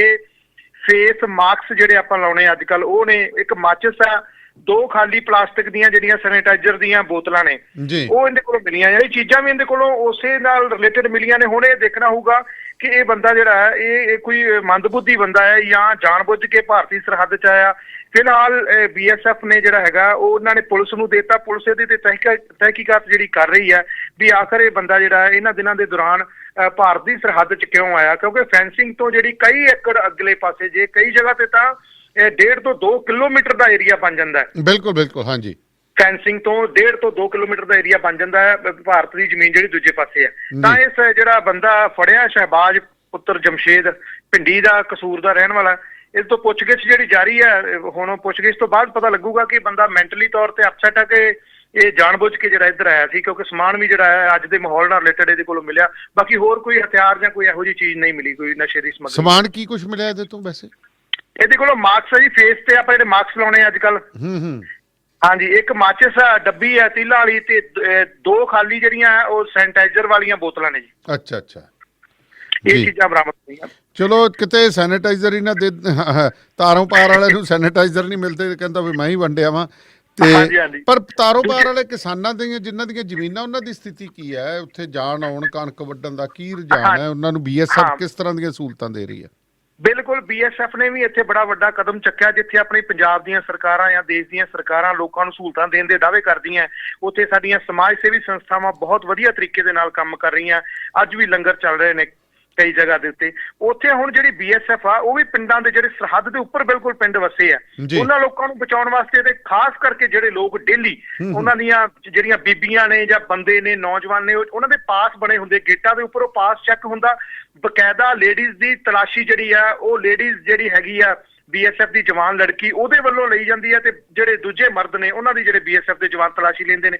ਹੁਣ ਦੇਖੋ ਤਲਾਸ਼ੀ ਲੈਣ ਲੱਗਿਆ ਕਿੰਨਾ ਜ਼ਿਆਦਾ ਟੱਚ ਜਿਹੜਾ ਉਹ ਕਰਨਾ ਪਊਗਾ ਬੰਦੇ ਨੂੰ। ਬਿਲਕੁਲ ਬਿਲਕੁਲ, ਉਹ ਸਿਰ ਤੋਂ ਲੈ ਕੇ ਪੈਰਾਂ ਤੱਕ ਉਹਨੂੰ ਟੱਚ ਕਰਨਾ ਪਊਗਾ, ਤੇ ਟੱਚ ਹੀ ਤਾਂ ਕਰਨਾ ਨਹੀਂ। ਅੱਜ ਦਾ ਦੌਰ ਜਿਹੜਾ ਚੱਲ ਰਿਹਾ ਉਹਦੇ ਵਿੱਚ ਤਾਂ ਡਿਸਟੈਂਸ ਦੀ ਗੱਲ ਕੀਤੀ ਗਈ ਹੈ, 2 ਮੀਟਰ ਦੀ ਦੂਰੀ ਦੀ। ਹੁਣ 2 ਮੀਟਰ ਦੀ ਦੂਰੀ ਦੇ ਤਾਂ ਬੰਦਾ ਭਾਵੇਂ ਹਥਿਆਰ ਜਾਂ ਹੈਰੋਇਨ ਛੁਪਾ ਕੇ ਜਿਵੇਂ ਮਰਜ਼ੀ ਲੈ ਆਵੇ। ਜੀ ਜੀ। ਹੁਣ ਉਹ BSF ਨੇ ਕੀ ਕੀਤਾ ਕਿ ਇਹਨਾਂ ਨੇ ਹਜ਼ਾਰਾਂ ਦੇ ਲੀਟਰ ਜਿਹੜਾ ਹੈ, ਵੱਡੀਆਂ ਕੈਨੀਆਂ 5-5 ਲੀਟਰ ਦੀਆਂ, ਉਹ ਹਜ਼ਾਰਾਂ ਕੈਨੀਆਂ ਜਿਹੜੀਆਂ ਇਹਨਾਂ ਏਰੀਏ ਦੇ ਵਿੱਚ ਪਿੰਡਾਂ 'ਚ ਦਿੱਤੀਆਂ। ਆਪਦੇ BSF ਜਿੱਥੇ ਵੀ ਗੇਟ ਬਣੇ ਨੇ BSF ਦੇ ਜਵਾਨਾਂ ਨੂੰ ਦਿੱਤੀਆਂ। ਫਿਰ PP ਜਿਹੜੀਆਂ ਕਿੱਟਾਂ ਨੇ, ਉਹ ਕਿੱਟਾਂ ਦਿੱਤੀਆਂ। ਹੁਣ ਉਹ ਕਿੱਟਾਂ ਪਾ ਕੇ ਜਿਹੜਾ ਉਹ ਹਰ ਬੰਦੇ ਨੂੰ, ਹਰ ਔਰਤ ਨੂੰ ਜਿਹੜਾ ਉਹ ਚੈੱਕ ਕੀਤਾ ਜਾਂਦਾ। ਜਦੋਂ ਖੇਤੀ ਕਰਨ ਜਾਂਦੇ ਨੇ ਨਾਲ BSF ਦੇ ਜਵਾਨ ਵੀ ਜਾਂਦੇ ਨੇ। ਹੁਣ ਸੈਨੀਟਾਈਜ਼ਰ ਹੋ ਗਿਆ, ਮਾਸਕ ਹੋ ਗਏ, ਇਹ ਸਾਰੀਆਂ ਚੀਜ਼ਾਂ BSF ਵੀ ਆਪਦੇ ਵੱਲੋਂ ਦੇ ਰਹੀ ਹੈ। ਜਿੱਥੇ ਸਰਕਾਰਾਂ ਜਾਂ ਸੰਸਥਾਵਾਂ ਨੇ ਇਹ ਕੰਮ ਕੀਤਾ, ਹੁਣ BSF ਜਿਹੜਾ, ਕਿਉਂਕਿ ਕਿਸੇ ਤਰੀਕੇ ਦੇ ਨਾਲ ਬਿਮਾਰ ਬੰਦੇ ਨੂੰ ਜਿਹੜਾ ਜਵਾਨ ਟੱਚ ਨਾ ਕਰ ਲਵੇ, ਤਾਂ ਉਸ ਕਰਕੇ ਜਿਹੜਾ ਪੂਰਾ ਪ੍ਰੀਕਾਸ਼ਨ ਸਰਹੱਦ ਦੇ ਉੱਤੇ, ਗੇਟਾਂ ਦੇ ਉੱਤੇ ਰੱਖਿਆ ਜਾ ਰਿਹਾ ਜੀ। ਜੀ। ਤੇ ਬਾਕੀ ਫਸਲਾਂ ਦੀ ਮੀਂਹ ਕਣੀ ਦਾ ਕੀ ਸਥਿਤੀ ਹੈ ਜੀ? ਨਹੀਂ, ਮੌਸਮ ਤਾਂ ਜਿਹੜਾ ਬੱਦਲਵਾਈ ਦਾ ਰਿਹਾ ਹੈ। ਫਿਰੋਜ਼ਪੁਰ ਦੇ ਨਾਲ ਲੱਗਦੇ, ਜਿਹੜਾ ਤਰਨਤਾਰਨ ਦੇ ਨਾਲ ਲੱਗਦਾ ਥੋੜਾ ਏਰੀਆ ਹੈ, ਉਸ ਏਰੀਏ ਦੇ ਵਿੱਚ ਬਾਰਿਸ਼ ਰਾਤ ਵੀ ਹੋਈ, ਕੱਲ ਵੀ ਥੋੜੀ ਹੋਈ ਹੈ। ਬਾਕੀ ਸਾਰੇ ਫਿਰੋਜ਼ਪੁਰ ਦਾ ਮੌਸਮ ਠੀਕ ਆ। ਮੰਡੀਆਂ ਦੇ ਵਿੱਚ ਕਈ ਜਗ੍ਹਾ ਦੇ ਉੱਪਰ ਬੋਰੀਆਂ ਦੇ ਅੰਬਾਰ ਲੱਗ ਗਏ ਨੇ। ਹੁਣ ਇਹ ਵੀ ਜਿਹੜੀ ਇੱਕ ਨਵੀਂ ਭਸੂੜੀ ਖੜੀ ਹੋ ਗਈ ਹੈ ਸਰਕਾਰ ਵਾਸਤੇ ਵੀ, ਉਹ ਹੁਣ ਉਹਨੂੰ ਚੱਕਣ ਦਾ ਪ੍ਰਬੰਧ। ਦੂਜੇ ਬੰਨੇ ਖਾਨੇ ਬਣਾਏ ਹੋਏ ਨੇ ਮੰਡੀਆਂ ਦੇ ਵਿੱਚ। ਹੁਣ ਉਹ ਖਾਨਿਆਂ ਤੋਂ ਬਾਹਰ ਆਪਾਂ ਰੱਖ ਨਹੀਂ ਸਕਦੇ। ਜਿਹੜੇ ਕਿਸਾਨ ਨੇ ਉਹ ਘਰਾਂ 'ਚ ਢੇਰ ਲਾਈ ਬੈਠੇ ਨੇ। ਜਿੰਨਾ ਚਿਰ ਉਹ ਬੋਰੀਆਂ ਨਹੀਂ ਚੱਕੀਆਂ ਜਾਂਦੀਆਂ, ਨਵਾਂ ਮਾਲ ਕਿਵੇਂ ਆਊਗਾ, ਕਿੱਥੇ ਰੱਖੂਗਾ? ਥੋੜੇ ਜਿਹੇ ਇਹ ਜਿਹੜੇ ਹਾਲਾਤ ਨਾਜ਼ੁਕ ਮੰਡੀਆਂ 'ਚ ਬਣੇ ਹੋਏ ਨੇ। ਬਾਕੀ ਠੀਕ ਚੱਲ ਰਿਹਾ ਜੀ ਸਾਰਾ ਕੁਝ।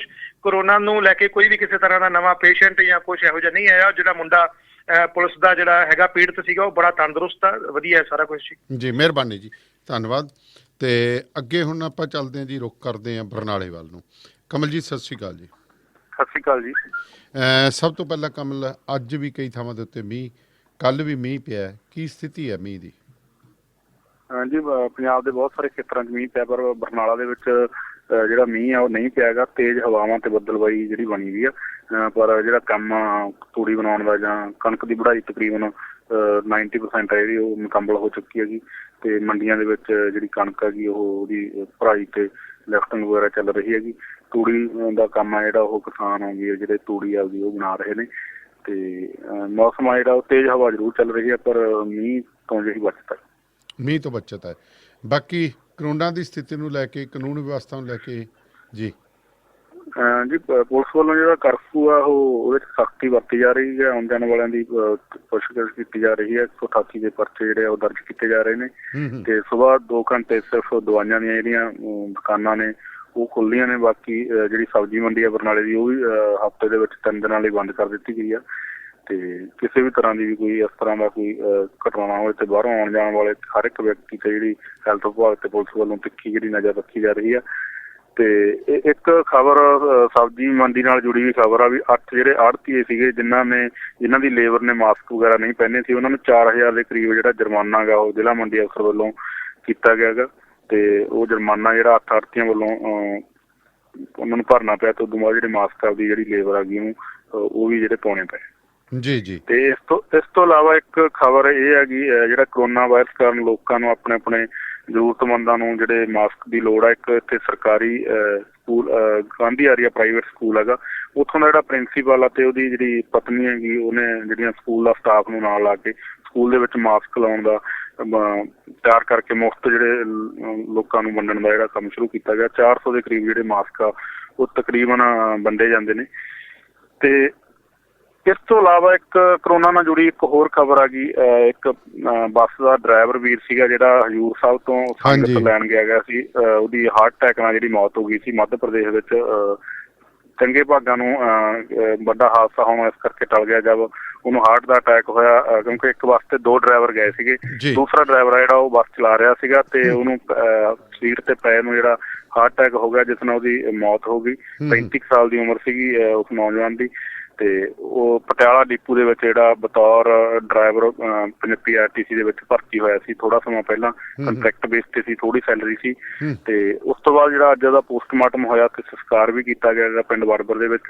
ਤੇ ਪਰ ਉਹਦੇ ਜਿਹੜੇ ਘਰ ਦੇ ਆਰਥਿਕ ਹਾਲਾਤ ਨੇ ਉਹ ਬਹੁਤ ਔਖੇ ਨੇਗੇ ਤੇ ਉਹਦਾ ਇੱਕ ਮਾਤਾ ਪਿਤਾ ਨੇ, ਵੱਡਾ ਭਰਾ ਹੈਗਾ ਜਿਹੜਾ ਥੋੜੀ ਜ਼ਮੀਨ ਆ ਖੇਤੀਬਾੜੀ ਕਰਦਾ ਤੇ ਬਰਨਾਲੇ ਦੇ MLA ਮੀਤ ਹੇਅਰ ਉਹਨਾਂ ਨੇ ਤੁਹਾਨੂੰ ਦੱਸਿਆ ਹੈਗਾ ਤੇ ਉਹਨਾਂ ਨੇ ਇਹ ਆਵਾਜ਼ ਵੀ ਉਠਾਈ ਆ ਸਰਕਾਰ ਨੂੰ ਵੀ ਕੀਤਾ ਵੀ ਔਨ ਡਿਊਟੀ ਉਹਨਾਂ ਦੀ ਜਿਹੜੀ ਡੈਥ ਹੋਈ ਆ ਉਹਨੂੰ ਜਿਹੜੀ ਕੰਪਨਸੇਸ਼ਨ ਆ ਉਹ ਵੀ ਜਿਸ ਤਰ੍ਹਾਂ ਦੂਸਰੇ ਮੁਲਾਜ਼ਮਾਂ ਨੂੰ ਜਿਨ੍ਹਾਂ ਦਾ ਕਰੋਨਾ COVID-19 ਦੇ ਵਿੱਚ ਜੰਗ ਦੇ ਵਿੱਚ ਕੋਈ ਨੁਕਸਾਨ ਹੁੰਦਾ ਉਹਨੂੰ ਜਿਹੜਾ ਢੁਕਵਾਂ ਜਿਹੜਾ ਮੁਆਵਜ਼ਾ ਉਹ ਵੀ ਮਿਲਣਾ ਚਾਹੀਦਾ ਜੀ।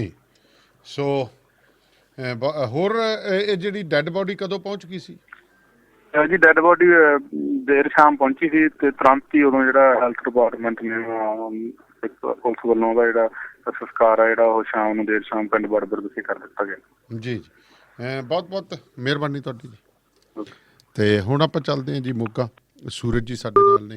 ਸੂਰਜ ਜੀ ਸਤਿ ਸ਼੍ਰੀ ਅਕਾਲ। ਸਤਿ ਸ਼੍ਰੀ ਅਕਾਲ ਜੀ। ਸੂਰਜ ਜੀ, ਮੀਂਹ ਕਣੀ ਦੀ ਸਥਿਤੀ ਕੀ ਹੈ ਜੀ? ਦੇਖੋ, ਬਾਰਿਸ਼ ਤੋਂ ਅੱਜ ਤਾਂ ਬਚਾ ਰਿਹਾ ਹੈਗਾ ਵਾ ਜੀ।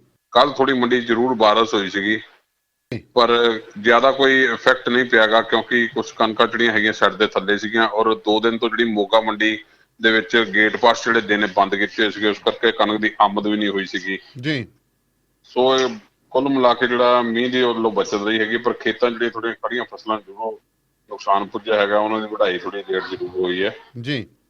ਔਰ ਮੰਡੀ ਦੇ ਵਿੱਚ ਜਿਹੜਾ ਜ਼ਿਆਦਾ ਇਫੈਕਟ ਨਹੀਂ ਮਿਲਿਆ ਔਰ ਖਰੀਦ ਵੀ ਜਿਹੜੀ ਹੈਗੀ ਹੈ 2 ਦਿਨ ਤੋਂ ਜਿਹੜੀ ਬੰਦ ਸੀਗੀ ਕਿਉਂਕਿ ਕਿਸਾਨਾਂ ਨੂੰ ਗੇਟ ਪਾਸ ਮਾਰਕੀਟ ਕਮੇਟੀ ਵੱਲੋਂ ਜਾਰੀ ਨਹੀਂ ਕੀਤੇ ਗਏ ਕਿਉਂਕਿ ਮੰਡੀ ਦੇ ਵਿੱਚ ਕਣਕ ਦੀ ਆਮਦ ਵੱਧ ਚੁੱਕੀ ਸੀ।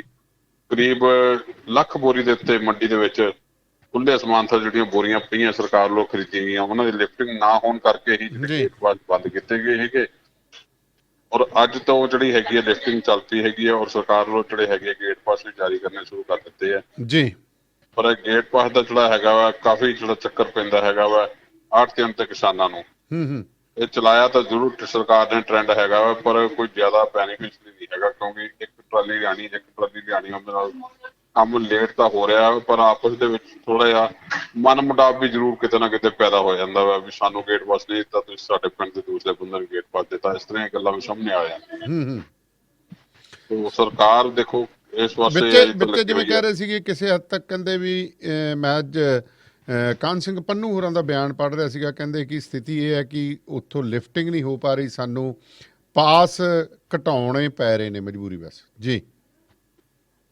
ਜੀ ਇਸੇ ਕਰਕੇ ਜਿਹੜੇ ਹੈਗੇ ਲਿਫਟਿੰਗ ਨਾ ਹੋਣ ਕਰਕੇ ਮੰਡੀ 'ਚ ਕਾਫੀ ਬੋਰੀ ਲੱਖ ਦੇ ਨੇੜੇ ਜਿਹੜੀ ਬੋਰੀ ਹੈਗੀ ਹੈ ਸਰਕਾਰ ਵੱਲੋਂ ਖਰੀਦ ਕੀਤੀ ਜਾ ਚੁੱਕੀ ਹੈਗੀ ਹੈ ਜਿਹੜੀ ਹਜੇ ਸਟੋਰ ਕਰਨੀ ਹੈਗੀ ਆ ਉਹਨਾਂ ਨੇ ਮੰਡੀ ਦੇ ਵਿੱਚ ਖੁੱਲੇ ਅਸਮਾਨ ਥੱਲੇ ਪਈ ਹੈਗੀ ਉਹਦੀ ਲਿਫਟਿੰਗ ਨਹੀਂ ਹੋ ਪਾ ਰਹੀ ਜੀ। ਲਿਫਟਿੰਗ ਨਾ ਹੋਣ ਕਰਕੇ ਹੀ ਜਿਹੜੀ ਇਹ ਗੇਟ ਪਾਸ ਜਿਹੜੇ ਹੈਗੇ ਸਾਰੇ ਕਿਤੇ ਬੰਦ ਕੀਤੇ ਗਏ ਸੀਗੇ ਪਰ ਲਿਫਟਿੰਗ ਜਿਹੜੀ ਹੈਗੀ ਉਹਨਾਂ ਨੇ ਆਲਦੇ ਵੱਲੋਂ ਤਾਂ ਗੇਟ ਪਾਸ ਤਾਂ ਬੰਦ ਕਰਤੇ ਲਿਫਟਿੰਗ ਹੋ ਜਾਏ ਪਰ ਲਿਫਟਿੰਗ ਵੀ ਕੋਈ ਐਡੀ ਜ਼ਿਆਦਾ ਤੇਜ਼ ਹੋਈ ਨਹੀਂ ਕਿਉਂਕਿ ਅੱਗੇ ਹਰ ਵਾਰੀ ਟਰਾਲੀਆਂ ਦੇ ਨਾਲ ਲਿਫਟਿੰਗ ਹੁੰਦੀ ਹੈ ਪਰ ਇਸ ਵਾਰ ਟਰੱਕਾਂ ਦੇ ਨਾਲ ਹੋ ਰਹੀ ਹੈ। ਟਰਾਲੀਆਂ ਨਾਲ ਲਿਫਟਿੰਗ ਹੋਵੇ ਤਾਂ ਉਹ ਜ਼ਿਆਦਾ ਬੈਨੀਫਿਸ਼ਲੀ ਹੁੰਦੀ ਹੈ। ਟਰਾਲੀ ਛੇਤੀ ਅੰਦਰ ਵੜ ਜਾਂਦੀ ਹੈਗੀ ਹੈ ਫੱਟ ਦੇ ਵਿੱਚ ਤੇ ਉਹ ਛੇਤੀ ਲੋਡ ਵੀ ਹੋ ਜਾਂਦੀ ਹੈ ਜੀ। ਟਰੱਕ ਦੇ ਨਾਲ ਜਿਹੜੀ ਜ਼ਿਆਦਾ ਜਲਦੀ ਲੋਡਿੰਗ ਨਹੀਂ ਹੁੰਦੀ ਲੇਬਰ ਵਾਲੇ ਜਿਹੜੀ ਲੱਦਣ ਤੋਂ ਵੀ ਥੋੜੇ ਕੰਨੀ ਕਤਰਾਉਂਦੇ ਹੈਗੇ ਆ ਔਰ ਇਸ ਵਾਰ ਜਿਹੜੀਆਂ ਟਰਾਲੀਆਂ ਨੂੰ ਛੂਟ ਨਹੀਂ ਦਿੱਤੀ ਕਿਉਂਕਿ ਹਾਈ ਕੋਰਟ ਦੇ ਆਦੇਸ਼ਾਂ ਜਿਹੜੀਆਂ ਟਰਾਲੀਆਂ ਪੁਰਾਣੀਆਂ ਹੈਗੀਆਂ ਉਹਨਾਂ ਨੂੰ ਪਰਮਿਟ ਨਹੀਂ ਜਾਰੀ ਹੋਏ। ਪਿਛਲੇ 3-4 ਸਾਲਾਂ ਤੋਂ ਹੀ ਇਹ ਜਿਹੜਾ ਹੈਗਾ ਵਾ ਖਟਪਟ ਹੁੰਦੀ ਆ ਰਹੀ ਹੈ ਟਰਾਲੀ ਵਾਲਿਆਂ ਨੂੰ ਮੰਡੀ ਦੇ ਵਿੱਚ ਜਿਹੜੀ ਲੋਡਿੰਗ ਕਰਨ ਦੀ ਮਨਾਹੀ ਕੀਤੀ ਹੋਈ ਹੈ ਜੀ। ਹਾਲਾਂਕਿ ਪਿਛਲੇ ਸੀਜ਼ਨ ਦੇ ਵਿੱਚ ਝੋਨੇ ਦੇ ਸੀਜ਼ਨ ਦੇ ਵਿੱਚ ਡੀਸੀ ਸਾਹਿਬ ਵੱਲੋਂ ਇਹ ਆਪਦੇ ਪੱਧਰ ਤੇ ਜਾਂ ਕਿਵੇਂ ਵੀ ਕਹਿ ਲਈਏ ਟਰਾਲੀਆਂ ਅਲਾਉ ਕਰ ਦਿੱਤੀਆਂ ਗਈਆਂ ਸੀ ਕਿ ਉਹਨਾਂ ਨੂੰ ਪਰਮਿਟ ਇਸ਼ੂ ਕਰ ਦਿੱਤੇ ਗਏ ਸੀਗੇ ਔਰ ਮੰਡੀ ਚੋਂ ਟਰਾਲੀਆਂ ਮਾਲ ਲੱਦਣ ਲੱਗ ਗਈਆਂ ਸੀ। ਔਰ ਇਸ ਵਾਰ ਵੀ ਜਿਹੜੀ ਇਹੀ ਮੰਗ ਕੀਤੀ ਜਾ ਰਹੀ ਹੈਗੀ ਆ ਵੀ ਟਰਾਲੀਆਂ ਹੀ ਖੋਲੀਆਂ ਜਾਣ ਤਾਂ ਕਿ ਟਰਾਲੀਆਂ ਵਾਲੇ ਛੇਤੀ ਜਿਹੜੇ ਹੈਗੇ ਆ ਮਾਲ ਲੱਦ ਕੇ ਇੱਕ ਤਾਂ ਵਾਪਸ ਵੀ ਜਲਦੀ ਆ ਜਾਂਦੇ ਹੈਗੇ ਤੇ ਜਿਹੜੇ ਲੇਬਰ ਵਾਲੇ ਹੈਗੇ ਆ ਉਹ ਕੰਨੀ ਵੀ ਨਹੀਂ ਕਤਰਾਉਂਦੇ ਕਿ ਜਲਦੀ ਟਰਾਲੀ ਲੋਡ ਵੀ ਹੋ ਜਾਂਦੀ ਹੈ ਜੀ। ਪਰ ਹਜੇ ਤੱਕ ਸਥਿਤੀ ਜਿਹੜੀ ਹੈਗੀ ਆ ਉਸ ਤਰ੍ਹਾਂ ਹੀ ਬਣੀ ਹੋਈ ਹੈ, ਟਰੱਕਾਂ ਤੇ ਹੀ ਮਾਲ ਜਾਂਦਾ ਹੈਗਾ ਵਾ ਔਰ ਸੋ ਉਸ ਕਰਕੇ ਜਿਹੜੀ ਹੈਗੀ ਆ ਲਿਫਟਿੰਗ ਦੀ ਰਫ਼ਤਾਰ ਬੜੀ ਸੁਸਤ ਹੈਗੀ ਹੈ। ਉਸੇ ਕਰਕੇ ਹੀ ਮੰਡੀ ਜਿਹੜਾ ਹੈਗਾ ਵਾ ਗੜ ਵੱਜ ਗਿਆ ਸਾਰੇ ਅਨਾਜ ਦਾ, ਬੋਰੀਆਂ ਭਰੀਆਂ ਪਈਆਂ ਹੈਗੀਆਂ। 2 ਦਿਨ ਪਹਿਲਾਂ ਜਦੋਂ ਹੜਤਾਲ ਨਹੀਂ ਆਪਾਂ ਕਹਿ ਸਕਦੇ, ਮਤਲਬ ਗੇਟ ਪਾਸ ਜਦੋਂ ਦੇਣੇ ਬੰਦ ਕੀਤੇ ਜੀ, ਉਦੋਂ ਮੰਡੀ ਦੇ ਵਿੱਚ ਕਣਕ ਲਾਉਣ ਨੂੰ ਕਿਤੇ ਥਾਂ ਵੀ ਨਹੀਂ ਸੀ ਬਚਿਆ। ਹੁਣ ਜਦੋਂ ਗੇਟ ਪਾਸ ਬੰਦ ਹੋ ਗਏ ਉਸ ਤੋਂ ਬਾਅਦ ਥੋੜੀ ਜਿਹਾ ਸਖਤੀ ਵੀ ਕੀਤੀ ਮਾਰਕੀਟ ਕਮੇਟੀ ਵਾਲਿਆਂ ਵੱਲੋਂ ਜਾਂ ਖਰੀਦ ਏਜੰਸੀਆਂ ਦੇ ਅਧਿਕਾਰੀਆਂ ਵੱਲੋਂ ਵੀ ਠੇਕੇਦਾਰ ਨਾਲ, ਤੇ ਫਿਰ ਕੁਝ ਟਰੱਕ ਲੱਗੇ ਆ। ਪਰ ਜੇ ਆਪਾਂ ਕਹੀਏ ਵੀ ਇਹਦਾ ਅਸਰ ਹੋ ਗਿਆ ਵੀ 2 ਦਿਨ ਮੰਡੀ ਬੰਦ ਕਰਕੇ ਲਿਫਟਿੰਗ ਉਸ ਹਿਸਾਬ ਨਾਲ ਤੇਜ਼ੀ ਨਾਲ ਹੋ ਗਈ ਹੈ, ਪਰ ਉਹ ਚੀਜ਼ ਨਹੀਂ ਹੈਗੀ। ਇੰਨੀ ਲਿਫਟਿੰਗ ਉਨੀ ਰਫ਼ਤਾਰ ਨਾਲ ਨਹੀਂ ਹੋਏਗੀ ਜਿੰਨੀ ਹੋਣੀ ਚਾਹੀਦੀ। ਜੀ ਜੀ, ਸੋ ਬਹੁਤ ਬਹੁਤ ਧੰਨਵਾਦ ਤੁਹਾਡਾ, ਮਿਹਰਬਾਨੀ ਜੀ। ਤੇ ਹੁਣ ਆਪਾਂ ਬਠਿੰਡੇ ਦਾ ਰੁਖ ਕਰਦੇ ਹਾਂ ਜੀ। ਬਠਿੰਡੇ ਅਮਨਦੀਪ ਗੋਸਲ ਜੀ ਮੇਰੇ ਨਾਲ ਨੇ। ਅਮਨਦੀਪ ਸਤਿ ਸ਼੍ਰੀ ਅਕਾਲ ਜੀ। ਸਤਿ ਸ਼੍ਰੀ ਅਕਾਲ ਜੀ। ਅਮਨਦੀਪ, ਸਭ ਤੋਂ ਪਹਿਲਾਂ ਤਾਂ ਮੈਂ ਜਾਣਨਾ ਚਾਹਾਂਗਾ ਕਿ ਕੋਟੇ ਤੋਂ ਜਿਹੜੇ ਬੱਚੇ ਉੱਥੇ ਟਿਊਸ਼ਨਾਂ ਪੜ੍ਹਦੇ ਸੀਗੇ ਉਹਨਾਂ ਨੂੰ ਵਾਪਸ ਲਿਆਂਦਾ ਗਿਆ, ਉਹਨਾਂ ਦੀ ਕਿਵੇਂ ਜਾਂਚ ਪੜਤਾਲ ਕੀਤੀ ਗਈ ਹੈ, ਕੀ ਸਥਿਤੀ ਹੈ ਜੀ? ਦਾਨਿਸ਼ ਸਾਹਿਬ ਦੱਸਣ ਚਾਹਾਂਗੇ ਵੀ ਜਿਹੜਾ ਹੈਗਾ ਪਿਛਲੇ ਕਈ ਦਿਨਾਂ ਤੋਂ ਉੱਤੇ ਸੋਸ਼ਲ ਮੀਡੀਆ ਰਾਹੀਂ ਅਪੀਲ ਕੀਤੀ ਜਾ ਰਹੀ ਸੀ, ਜੋ ਵੱਖ-ਵੱਖ ਸੂਬਿਆਂ ਦੇ ਵਿੱਚ ਪੰਜਾਬ ਨਾਲ ਸੰਬੰਧਿਤ ਲੋਕ ਫਸੇ ਹੋਏ ਸੀ, ਉਹਨਾਂ ਵੱਲੋਂ ਘਰ ਵਾਪਸ ਲਈ ਸਰਕਾਰ ਤੋਂ ਜਿਹੜੀ ਅਪੀਲ ਕੀਤੀ ਜਾ ਰਹੀ ਸੀ ਕਿ ਸਾਨੂੰ ਵਾਪਸ ਜਿਹੜਾ ਲਿਆਉਣ ਦਾ ਪ੍ਰਬੰਧ ਕੀਤਾ ਜਾਵੇ ਜੀ। ਜਿਸ ਤਹਿਤ ਜਿਹੜਾ ਹੈਗਾ ਪੰਜਾਬ ਸਰਕਾਰ ਵੱਲੋਂ ਬੱਸਾਂ ਦਾ ਪ੍ਰਬੰਧ ਕਰਕੇ ਪਰਮਿਸ਼ਨਾਂ ਤਹਿਤ ਇਹ ਗੱਡੀਆਂ ਭੇਜੀਆਂ ਗਈਆਂ ਸੀਗੀਆਂ ਰਾਜਸਥਾਨ ਤੇ ਆਪਣਾ ਜੋ ਹਜ਼ੂਰ ਸਾਹਿਬ ਮੱਧ ਪ੍ਰਦੇਸ਼ ਜੀ। ਤੇ ਇਹਨਾਂ ਦੇ ਵਿੱਚ ਜਿਹੜਾ ਰਾਜਸਥਾਨ ਦੀਆਂ ਗੱਡੀਆਂ ਅੱਜ ਵਾਪਸ ਆ ਗਈਆਂ ਜੀ। ਤੇ ਇਹਨਾਂ ਵੱਲੋਂ ਕੁਝ ਵਿਦਿਆਰਥੀਆਂ ਨੂੰ ਲਿਆਂਦਾ ਗਿਆ ਜਿਨ੍ਹਾਂ ਨੂੰ ਅੱਜ ਕੁਆਰੰਟਾਈਨ ਕੀਤਾ ਗਿਆ ਬਠਿੰਡਾ ਦੇ ਮਾਨਸਾ ਰੋਡ ਉੱਪਰ। ਅੱਛਾ ਜੀ। ਉਹਨਾਂ ਦੀ ਜਾਂਚ ਜਾਰੀ ਹੈ ਫਿਲਹਾਲ, ਜਿਹੜੇ ਉਹਨਾਂ ਦੇ ਰਿਪੋਰਟਸ ਜਿਹੜੀਆਂ ਹੈਗੀਆਂ ਸੈਂਪਲ ਭੇਜੇ ਗਏ ਨੇ ਤੇ ਅੱਗੇ ਜਿਹੜਾ ਹੈਗਾ ਰਿਜ਼ਲਟ ਆਉਣ ਤੋਂ ਬਾਅਦ ਹੀ ਅੱਗੇ ਇਸ ਬਾਰੇ ਕੁਝ ਕਿਹਾ ਜਾ ਸਕਦਾ ਜੀ। ਤੇ ਜਿਹੜਾ ਇਸ ਆਪਣੇ ਟਰੱਕ ਦੇ ਵਿੱਚ ਕੁਝ ਬੰਦੇ ਆਏ ਸੀਗੇ ਉਹਨਾਂ ਦੇ ਉੱਤੇ ਕੀ ਕਾਰਵਾਈ ਕੀਤੀ ਗਈ ਹੈ ਜੀ, ਕੋਈ ਪਤਾ ਚੱਲਿਆ ਹੋਵੇ? ਉਹਦੇ ਤੇ ਹੈ ਜੀ, ਜਿਹੜੇ ਟਰੱਕ ਡਰਾਈਵਰ ਸੀ ਤੇ ਟਰੱਕ ਦੇ ਮਾਲਕ ਇੱਕ ਵਿਅਕਤੀ ਹੋਰ ਖਿਲਾਫ ਜਿਹੜਾ ਮਾਮਲਾ ਦਰਜ ਕੀਤਾ ਗਿਆ ਸੀਗਾ ਤੇ ਜਿਹੜਾ ਹੈਗਾ ਉਹ ਵਿਅਕਤੀ ਜਿਹੜਾ ਹੈਗਾ ਜ਼ਮਾਨਤ ਲੈ ਗਿਆ ਸੀ ਕਿਉਂਕਿ ਅਫੈਂਸ ਬਹੁਤ ਛੋਟਾ ਲਾਇਆ ਗਿਆ ਸੀ ਧਾਰਾ ਉਹਦੇ ਤੇ। ਪਰ ਜਿਹੜੇ ਲੋਕ ਨਾਲ ਆਏ ਸੀ ਉਹਨਾਂ ਨੂੰ ਜਿਹੜਾ ਹੈ ਵੱਖ-ਵੱਖ ਸਾਧਨਾਂ ਨਾਲ ਉਹਨਾਂ ਦੀ ਮੰਜ਼ਿਲ ਵੱਲ ਤੋਰ ਦਿੱਤਾ ਸੀ ਪ੍ਰਸ਼ਾਸਨ ਵੱਲੋਂ। ਪਹਿਲਾਂ ਉਹਨਾਂ ਦੀ ਮੈਡੀਕਲ ਜਾਂਚ ਕਰਵਾਈ ਗਈ, ਜਾਂਚ ਕਰਨ ਤੋਂ ਬਾਅਦ ਉਹਨਾਂ ਨੂੰ ਜਿਹੜੇ ਉਹਨਾਂ ਦੀ ਮੰਜ਼ਿਲ ਵੱਲ ਤੋਰ ਦਿੱਤਾ ਸੀਗਾ ਜੀ। ਤੇ ਬਠਿੰਡਾ ਦੀਆਂ ਜਿਹੜੇ ਹੋਰ ਸੁਰਖੀਆਂ ਤੁਹਾਨੂੰ ਮੈਂ ਦੱਸਣੀਆਂ ਚਾਹਾਂਗਾ ਵੀ ਅੱਜ ਸਬਜ਼ੀ ਮੰਡੀ ਜਿਹੜੇ ਬੰਦੇ ਬਾਹਰਲੇ ਸੂਬਿਆਂ ਤੋਂ ਲੈ ਕੇ ਆਏ ਸੀ ਉਹਨਾਂ ਖਿਲਾਫ ਪੁਲਿਸ ਨੇ ਮਾਮਲੇ ਦਰਜ ਕੀਤੇ ਨੇ, ਉਹਨਾਂ ਦੇ ਵਾਹਨ ਵੀ ਜ਼ਬਤ ਕੀਤੇ ਗਏ ਨੇ ਜੀ, ਜੋ ਬਿਨਾਂ ਪਰਮਿਸ਼ਨ ਤੋਂ ਬਠਿੰਡਾ ਦੀ ਸਬਜ਼ੀ ਮੰਡੀ ਵਿੱਚ ਸਬਜ਼ੀ ਲੈ ਕੇ ਆਏ ਸਨ। ਅੱਛਾ ਜੀ। ਤੇ ਪ੍ਰਸ਼ਾਸਨ ਜਿਹੜਾ ਹੈਗਾ ਕਰੋਨਾ ਵਾਇਰਸ ਨੂੰ ਲੈ ਕੇ ਬੜਾ ਜਿਹੜਾ ਹੈਗਾ ਸਖਤ ਹੋਇਆ ਹੈਗਾ, ਉਹਨਾਂ ਵੱਲੋਂ ਕਿਸੇ ਵੀ ਤਰ੍ਹਾਂ ਦੇ ਰਿਸਕ ਲੈਣ ਤੋਂ ਜਿਹੜਾ ਗੁਰੇਜ਼ ਕੀਤਾ ਜਾ ਰਿਹਾ ਜੀ। ਤੇ ਜਿਹੜਾ ਹੈਗਾ ਪੂਰੀ ਸਖਤਾਈ ਦਿਖਾਈ ਜਾ ਰਹੀ ਹੈ ਤੇ ਮਾਮਲੇ ਦਰਜ ਕਰਕੇ ਜਿਹੜਾ ਹੈਗਾ ਉਹਨਾਂ ਨੂੰ ਆਰਜੀ ਜੇਲ੍ਹ ਵੀ ਭੇਜਿਆ ਜਾ ਰਿਹਾ ਹੈ। SSP ਵੱਲੋਂ ਤਾਕੀਦ ਕੀਤੀ ਜਾ ਰਹੀ ਹੈ ਵੀ ਜਿਹੜੇ ਵਿਅਕਤੀ ਖਿਲਾਫ ਜਿਹੜਾ ਮਾਮਲਾ ਕੋਈ ਵੀ ਦਰਜ ਹੋ ਗਿਆ ਤਾਂ ਡਿਪਾਰਟਮੈਂਟ ਵੱਲੋਂ ਉਹਨਾਂ ਨੂੰ ਕਲੀਅਰੈਂਸ ਕਿਸੇ ਤਰ੍ਹਾਂ ਦੀ ਨਹੀਂ ਦਿੱਤੀ, ਨਾ ਉਹ ਸਰਕਾਰੀ ਨੌਕਰੀ ਅਪਲਾਈ ਕਰ ਸਕਦੇ ਨੇ, ਜਿਹੜੀਆਂ ਹੋਰ ਸਰਕਾਰੀ ਸਹੂਲਤਾਂ ਉਹਨਾਂ ਤੋਂ ਵੀ ਵਾਂਝੇ ਹੋ ਸਕਦੇ ਨੇ ਜੇ ਉਹ ਕਰਫਿਊ ਦੌਰਾਨ ਨਾ ਟਿਕੇ ਤੇ ਉਹਨਾਂ ਖਿਲਾਫ ਮਾਮਲਾ ਦਰਜ ਹੋ ਗਿਆ ਜੀ। ਜੀ ਜੀ ਜੀ ਜੀ, ਫਿਰ ਕਾਫੀ ਸਖਤੀ ਨਜ਼ਰ ਆ ਰਹੀ ਹੈ ਜੀ। ਬਿਲਕੁਲ, ਪਰ ਲੋਕ ਸਮਝਣ ਨੂੰ ਹਲੇ ਵੀ ਤਿਆਰ ਨਹੀਂ ਹੈਗੇ। ਕੁਝ ਇਲਾਕਿਆਂ 'ਚ ਹਲੇ ਵੀ ਜਿਹੜੇ ਹੈਗੇ ਆ ਵੀ ਤੋਰਾ ਫੇਰਾ ਜਾਰੀ ਹੈ, ਭਾਵੇਂ ਪੁਲਿਸ ਜਿੰਨੀ ਮਰਜ਼ੀ ਸਖਤ ਹੋ ਜਾਏ ਉਹਨਾਂ ਵੱਲੋਂ ਜਿਹੜਾ ਚੋਰ ਮੋਰੀਆਂ ਰੱਖੀਆਂ ਗਈਆਂ ਗਲੀਆਂ 'ਚ। ਸਭ ਤੋਂ ਵੱਡੀ ਗੱਲ ਤਾਂ ਮੈਂ ਸਬਜ਼ੀਆਂ ਵਾਲਿਆਂ ਦੀ ਦੇਖ ਰਿਹਾ, ਜਿਹਦਾ ਜੀ ਕਰਦਾ 4 ਕਿੱਲੇ ਰੱਖ ਕੇ ਰੇਹੜੀ ਦੇ ਉੱਤੇ ਸਬਜ਼ੀ ਵੇਚਣ ਤੁਰ ਪੈਂਦਾ ਜੀ। ਬਿਲਕੁਲ ਜੀ, ਬਿਲਕੁਲ। ਇਸੇ ਕਰਕੇ ਪ੍ਰਸ਼ਾਸਨ ਨੇ ਸਖਤ ਰੁਖ ਤਿਆਰ ਕੀਤਾ ਹੈਗਾ। ਇਹਨਾਂ 'ਚ ਜਿਹੜੇ ਅੱਜ ਮਾਮਲੇ ਦਰਜ ਕੀਤੇ ਨੇ ਇਹਨਾਂ 'ਚ ਕੁਝ ਅਜਿਹੇ ਵਿਅਕਤੀ ਵੀ ਨੇ ਜਿਨ੍ਹਾਂ ਕੋਲ 2-2 ਬੋਰੀਆਂ ਤੇ ਸਬਜ਼ੀ ਸੀਗੀ। ਅੱਛਾ। ਉਹਨਾਂ ਖਿਲਾਫ ਮਾਮਲੇ ਦਰਜ ਕੀਤੇ ਗਏ ਨੇ। ਆਟੋ ਰਿਕਸ਼ਾ ਆਪਣੇ ਜਿਹੜੇ ਅੱਜ ਕੱਲ੍ਹ ਮੋਟਰਾਂ ਸਾਈਕਲਾਂ ਤੇ ਜੁਗਾੜ ਦਾ ਸਾਰਾ ਕੁਝ ਹੀ, ਹਾਂ ਬਿਲਕੁਲ, ਕਬਾੜੀਆ ਤਾਂ ਉਹ ਤੁਰਿਆ ਫਿਰਦਾ ਸਾਰਾ ਕੁਝ ਉਵੇਂ, ਉਹਨਾਂ ਖਿਲਾਫ ਵੀ ਮਾਮਲੇ ਦਰਜ ਕੀਤੇ ਗਏ ਨੇ। ਦੇਖੋ ਪ੍ਰਸ਼ਾਸਨ ਪੂਰਾ ਸਖਤ ਹੈ, ਕਿਸੇ ਤਰ੍ਹਾਂ ਰਿਸਕ ਨਹੀਂ ਲੈਣਾ ਚਾਹੁੰਦਾ, ਭਾਵੇਂ ਆਪਾਂ ਨੂੰ 1 ਮਹੀਨੇ ਤੋਂ ਉੱਤੇ ਹੋ ਗਿਆ ਲਾਕਡਾਊਨ ਹੋਏ ਨੂੰ। ਬਠਿੰਡਾ ਹਾਲੇ ਵੀ ਗ੍ਰੀਨ ਜ਼ੋਨ 'ਚ ਹੈ ਤੇ ਇਸ ਲਈ ਜਿਹੜਾ ਹੈਗਾ ਲੋਕਾਂ ਨੂੰ ਵੀ ਸੋਚਣਾ ਚਾਹੀਦਾ ਵੀ ਅਸੀਂ ਸੇਫ ਆ, ਤੇ ਜਿਹੜੀ ਸੇਫ ਹੈ ਇਸੇ ਤਰ੍ਹਾਂ ਬਣੀ ਰਹਿਣ ਲਈ ਆਪਾਂ ਨੂੰ ਘਰ ਟਿਕਣਾ ਚਾਹੀਦਾ। ਜੀ ਜੀ, ਬਹੁਤ ਬਹੁਤ ਧੰਨਵਾਦ ਤੁਹਾਡਾ ਜੀ, ਮਿਹਰਬਾਨੀ। ਤੇ ਤਾਜ਼ਾ ਤਰੀਨ ਖਬਰ ਸਾਡੇ ਕੋਲੇ ਆ ਰਹੀ ਹੈ ਜੀ ਨਵੀਂ ਦਿੱਲੀ ਤੋਂ, ਜਿੱਥੇ ਪ੍ਰਧਾਨ ਮੰਤਰੀ ਸਰਦਾਰ ਮਨਮੋਹਨ ਸਿੰਘ ਨੇ ਪੰਜਾਬ ਦੇ ਵਿਕਾਸ ਅਤੇ ਆਰਥਿਕਤਾ ਨੂੰ ਬਹਾਲ ਕਰਨ ਵਾਸਤੇ ਪੰਜਾਬ ਸਰਕਾਰ ਨੂੰ ਅਗਵਾਈ ਤੇ ਮਾਰਗਦਰਸ਼ਨ ਦੇਣ ਦੇ ਲਈ ਜਿਹੜੀ ਆ ਕੈਪਟਨ ਅਮਰਿੰਦਰ ਸਿੰਘ ਦੀ ਬੇਨਤੀ ਸਵੀਕਾਰ ਕਰ ਲਈ ਹੈ। ਸੋ ਜੇਕਰ ਪੰਜਾਬ ਦਾ ਫਾਇਦਾ ਹੁੰਦਾ ਤਾਂ ਬੜੀ ਵੱਡੀ ਗੱਲ ਹੈ। ਸਥਿਤੀ ਜਿਹੜੀ ਹੈ ਜੇਕਰ ਮਨਮੋਹਨ ਸਿੰਘ ਵਰਗੇ ਰਹਿਨੁਮਾਈ ਕਰਦੇ ਨੇ ਤਾਂ ਬਹੁਤ ਵੱਡੀ ਗੱਲ ਹੈ। ਫਰੀਦਕੋਟ ਚੱਲਦੇ ਹਾਂ, ਅਮਨਦੀਪ ਲੱਕੀ ਜੀ ਸਾਡੇ ਨਾਲ ਨੇ। ਅਮਨਦੀਪ ਸਤਿ ਸ਼੍ਰੀ ਅਕਾਲ। ਸਤਿ ਸ਼੍ਰੀ ਅਕਾਲ ਜੀ। ਧੰਨਵਾਦ। ਅਮਨਦੀਪ ਜੀ, ਸਭ ਤੋਂ ਪਹਿਲਾਂ ਤਾਂ ਆਪਾਂ ਗੱਲ ਕਰਾਂਗੇ, ਅੱਜ ਪੰਜਾਬ ਪੁਲਿਸ ਨੇ ਕੋਵਿਡ-19 ਦੇ ਸੰਬੰਧ ਦੇ ਵਿੱਚ ਗੱਲ ਕਰੀਏ ਤਾਂ ਇਕਜੁੱਟਤਾ ਦਾ ਪ੍ਰਗਟਾਵਾ ਕਰਦੇ ਹੋਏ ਮੈਂ ਹਰਜੀਤ ਸਿੰਘ ਹਾਂ ਲਿਖਿਆ। ਪੰਜਾਬ ਦੀ ਗੱਲ ਕਰੀਏ ਤਾਂ ਫਰੀਦਕੋਟ ਨੂੰ ਨਾਲ ਜੋੜ ਕੇ ਕੀ ਕੁਛ ਸੰਕੇਤ ਦਿੱਤੇ ਨੇ ਪੰਜਾਬ ਪੁਲਿਸ ਦੇ ਇਸ ਉਪਰਾਲੇ?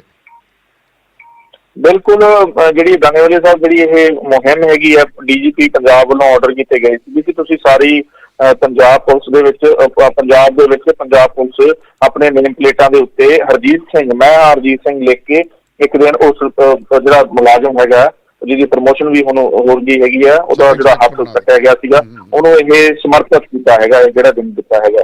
ਤੋ ਫਰੀਦਕੋਟ ਦੇ ਵੀ SSP ਮਨਜੀਤ ਸਿੰਘ ਢੇਸੀ ਹੋਰਾਂ ਨੇ ਸਾਰਿਆਂ ਨੇ ਰਲ ਕੇ, ਸਾਰੇ ਆਫਿਸਰਾਂ ਨੇ ਰਲ ਕੇ ਅੱਜ ਇਹ ਜਿਹੜਾ ਆਪਦੀਆਂ ਨੇਮ ਪਲੇਟਾਂ ਦੇ ਉੱਪਰ ਹਰਜੀਤ ਸਿੰਘ ਦੇ ਲਾ ਕੇ ਸਲਿੱਪਾਂ ਔਰ ਉਸ ਬੰਦੇ ਦੀ ਜਿਹੜੀ ਹੈਗੀ ਆ ਉਹਦੀ ਬਹਾਦਰੀ ਨੂੰ ਸਲਾਮ ਕੀਤਾ ਹੈਗਾ।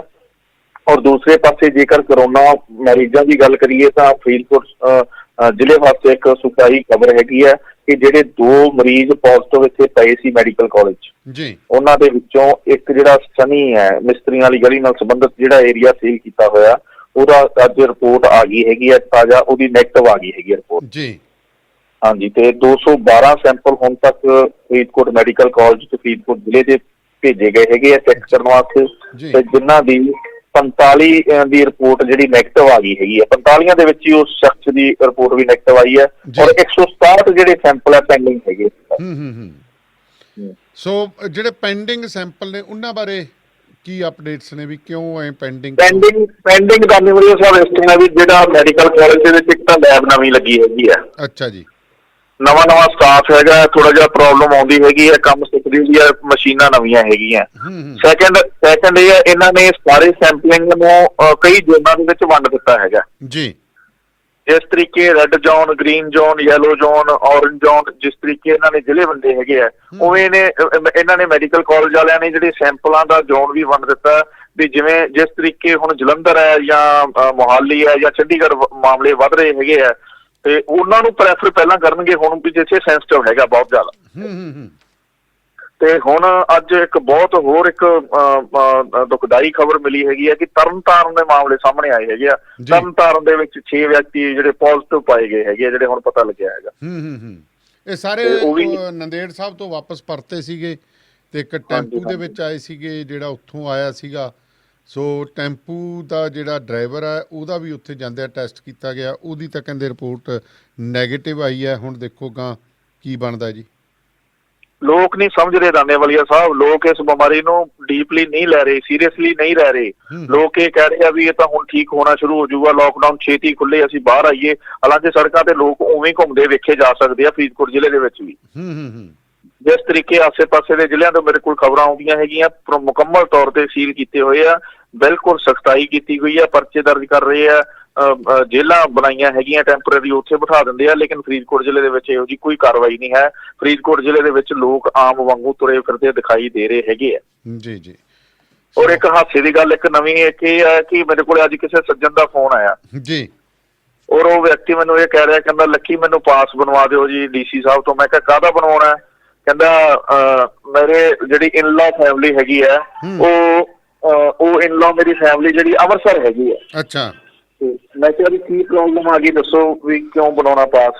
ਕਹਿੰਦੇ ਵੀ ਮੇਰੇ ਸਹੁਰਾ ਸਾਹਿਬ ਦੀ ਮੈਰਿਜ ਐਨਵਰਸਰੀ ਹੈ, ਅਸੀਂ ਕੇਕ ਕੱਟ ਕੇ ਵਾਪਸ ਆ ਜਾਵਾਂਗੇ। ਦੱਸੋ ਇੱਥੇ ਇਹ ਇੱਕ ਨੇ ਤਾਂ ਕੀ ਕਹਿੰਦੇ ਸੰਗਰੂਰ ਆਪਦੀ ਮੈਰਿਜ ਐਨਵਰਸਰੀ ਤੇ ਪਾਰਟੀ ਰੱਖ ਲਈ ਸੀ, ਉਹਨੇ ਤਾਂ ਆਪ ਤਾਂ ਮਰਨਾ ਹੀ ਮਰਨਾ, ਜਿਹੜੇ ਦੂਜੇ ਆਏ ਸੀ ਉਹਨਾਂ ਨੂੰ ਵੀ ਅੰਦਰ ਕਰਾਤਾ। ਇੱਥੇ ਵੀ ਐਂ ਹੀ ਹੋਇਆ ਸੀਗਾ ਜੀ, ਇੱਥੇ ਵੀ ਐਂ ਹੀ ਹੋਇਆ ਸੀ। ਇੱਥੇ ਜਿਹੜਾ ਫਸਟ ਪੇਸ਼ੈਂਟ ਫਰੀਦਕੋਟ ਦੇ ਵਿੱਚ, ਜਿੱਥੇ ਜਿਹੜਾ ਹਰਿੰਦਰਾ ਨਗਰ ਨਾਲ ਸੰਬੰਧਿਤ ਸੀ ਆਨੰਦ ਗੋਇਲ, ਉਹ ਵੀ 15 ਤਰੀਕ ਨੂੰ 12 ਤਰੀਕ ਨੂੰ ਦਿੱਲੀੋਂ ਵਾਪਸ ਆ ਰਿਹਾ। 15 ਤਰੀਕ ਨੂੰ ਉਹਦੇ ਸਕੇ ਚਾਚੇ ਦੀ ਮੈਰਿਜ ਐਨਵਰਸਰੀ ਸੀ ਉਹਦੇ ਸੰਧੂ ਪੈਲੇਸ ਦੇ ਵਿੱਚ ਜੀ। ਉੱਥੇ ਜਾ ਕੇ ਉਹ ਨੱਚ ਕੇ ਆਇਆ, ਹੱਸ ਕੇ ਆਇਆ, ਗੇਟ ਕੇ ਆਇਆ। ਸਾਰੀ ਆਂਢ ਗੁਆਂਢ ਦੇ ਜਿਨ੍ਹਾਂ ਦੀ ਸੈਂਪਲਿੰਗ ਬਾਅਦ ਦੇ ਵਿੱਚ ਹੋਈ ਸੀਗੀ, ਉਹ ਸਾਰਿਆਂ ਨੂੰ ਮਿਲਿਆ ਗਿਆ ਉੱਥੇ ਜੀ। ਪਰ ਬਚਾਅ ਇਸ ਗੱਲ ਦਾ ਰਹਿ ਗਿਆ ਕਿ ਉਸ ਵਿਅਕਤੀ ਨੂੰ ਜਦੋਂ ਦਿੱਲੀੋਂ ਆਇਆ, ਸਿੰਪਟਮ ਸ਼ੁਰੂ ਹੋ ਗਏ ਸੀ, ਤਾਂ ਉਹਨੇ ਕਿਸੇ ਪ੍ਰਾਈਵੇਟ ਡਾਕਟਰ ਦੇ ਨਾਲ ਸੰਪਰਕ ਕੀਤਾ। ਉਸ ਪ੍ਰਾਈਵੇਟ ਡਾਕਟਰ ਨੇ ਉਹਨੂੰ ਥੋੜੀ ਜਿਹੀ ਇੰਡੀਕੇਸ਼ਨ ਦੇਤੀ ਸੀ ਔਰ ਉਹਨੂੰ ਕਹਿਤਾ ਸੀ, ਔਰ ਉਸ ਕਰਕੇ ਉਸ ਟਾਈਮ ਤੋਂ ਉਸ ਬੰਦੇ ਨੇ ਬਹੁਤ ਜ਼ਿਆਦਾ ਪ੍ਰੀਕਾਸ਼ਨ ਵਰਤੀ ਔਰ ਘਰ ਦੇ ਵਿੱਚ ਵੀ ਕਿਸੇ ਨੂੰ ਮਿਲਦਾ ਨਹੀਂ ਸੀ, ਬੱਚਿਆਂ ਨੂੰ ਨੇੜੇ ਨਹੀਂ ਸੀ ਲੱਗਣ ਦਿੰਦਾ। ਔਰ ਲੋਕ ਕਹਿ ਰਹੇ ਹੈਗੇ ਆ ਵੀ ਇਹਦਾ ਕਿਵੇਂ ਆ ਸਕਦਾ, ਇਹ ਇੰਨੇ ਦਿਨ ਆਪਦੇ ਫੈਮਿਲੀ ਦੇ ਵਿੱਚ ਰਿਹਾ, ਆਪਦੇ ਬੱਚਿਆਂ ਨੂੰ ਮਿਲਦਾ ਰਿਹਾ ਹੋਊਗਾ, ਆਪਦੀ ਫੈਮਿਲੀ ਦੇ ਵਿੱਚ ਮਾਤਾ ਹੈਗੀ ਉਹਨੂੰ ਮਿਲਦਾ ਰਿਹਾ, ਉਹਨਾਂ ਦੇ ਕਿਉਂ ਨੈਗੇਟਿਵ ਆ ਗਏ, ਇਹਦਾ ਹੀ ਪੋਜ਼ਿਟਿਵ ਕਿਉਂ ਆਇਆ, ਦੂਜਿਆਂ ਦੇ ਹੋਰ ਕਿਉਂ ਨਾ ਆਏ। ਇਹ ਤਾਂ ਬਿਲਕੁਲ ਗਲਤ ਹੈਗਾ। ਇੱਕ ਤਾਂ ਜਿਹੜਾ ਸਾਡੀ ਅੰਦਰਲੀ ਸ਼ਕਤੀ ਹੈਗੀ ਆ, ਜਿਹੜੀ ਪਾਚਨ ਸ਼ਕਤੀ ਹੈਗੀ ਆ, ਉਹ ਜਿਹੜੀ ਮਜ਼ਬੂਤ ਹੈਗੀ ਆ, ਜਾਂ ਜੇ ਕਿਸੇ ਦੀ ਵੀਕ ਹੈਗੀ ਆ, ਜੇ ਕਿਸੇ ਨੂੰ ਪਹਿਲਾਂ ਬਿਮਾਰੀ ਹੈਗੀ ਆ, ਇਹ ਉਹਨੂੰ ਬਿਮਾਰੀ ਬਹੁਤ ਛੇਤੀ ਢਾਉਂਦੀ ਹੈਗੀ ਆ। ਔਰ ਹੁਣ ਵੀ ਮੈਂ ਇਹ ਗੱਲ ਕਲੀਅਰ ਕਰ ਦਿੰਦਾ ਕਿ ਜਿਹੜੇ 2 ਪੇਸ਼ੈਂਟ ਮੇਰੇ ਕੋਲੇ ਪੋਜ਼ਿਟਿਵ ਪਏ ਹੈਗੇ ਆ, ਇਹਨਾਂ ਦੇ ਪੋਜ਼ਿਟਿਵ ਹੁਣ ਇੱਕ ਚੋਂ ਇਹਨਾਂ ਦੀ ਰਿਪੋਰਟ ਚਾਹੇ ਹੁਣ ਨੈਗੇਟਿਵ ਆ ਗਈ ਆ, ਜਦੋਂ ਪਹਿਲਾਂ ਸੈਂਪਲਿੰਗ 14 ਦਿਨਾਂ ਤੋਂ ਬਾਅਦ ਭੇਜੀ ਸੀ, ਉਦੋਂ ਫਿਰ ਇਹਨਾਂ ਦੀ ਜਿਹੜੀ ਰਿਪੋਰਟ ਹੈਗੀ ਆ, ਉਦੋਂ ਫਿਰ ਪੋਜ਼ਿਟਿਵ ਆ ਗਈ ਸੀਗੀ, ਪਰ ਹੁਣ ਦੂਜੀ ਵਾਰੀ ਨੈਗੇਟਿਵ ਆਈ ਹੈਗੀ ਆ। ਮੈਂ ਇੱਥੇ ਗੱਲ ਕਲੀਅਰ ਕਰਨੀ ਚਾਹੁੰਦਾ ਕਿ ਫਰੀਦਕੋਟ ਦੇ ਵਿੱਚ ਜਿਹੜੇ 3 ਪੇਸ਼ੈਂਟ ਪੋਜ਼ਿਟਿਵ ਪਾਏ ਗਏ ਸੀਗੇ, ਤਿੰਨਿਆਂ ਨੇ ਬਿਲਕੁਲ ਘੋੜੇ ਵਾਂਗੂ, ਤਿੰਨੇ ਬੰਦੇ ਇਕੱਠੇ ਸੈਰ ਕਰਦੇ ਹੁੰਦੇ ਸੀਗੇ ਨਹਿਰਾਂ ਦੇ ਵਿੱਚ। 5 ਕਿਲੋਮੀਟਰ ਦਾ ਰਕਬਾ ਸਾਡਾ ਨਹਿਰਾਂ ਤੇ ਬਣਦਾ, ਔਰ ਇਹਨਾਂ ਨੇ ਹੁਣ ਵੀ ਅੰਦਰ ਐਕਸਰਸਾਈਜ਼ਾਂ ਕੀਤੀਆਂ, ਤੰਦਰੁਸਤ ਬੈਠੇ ਆ ਹੁਣ ਵੀ ਜੇ ਵਾਰਡਾਂ ਦੇ ਵਿੱਚ ਬੈਠੇ। ਜੀ। ਚਲੋ ਬਹੁਤ ਵਧੀਆ ਗੱਲ ਹੈ ਜੀ। ਤੇ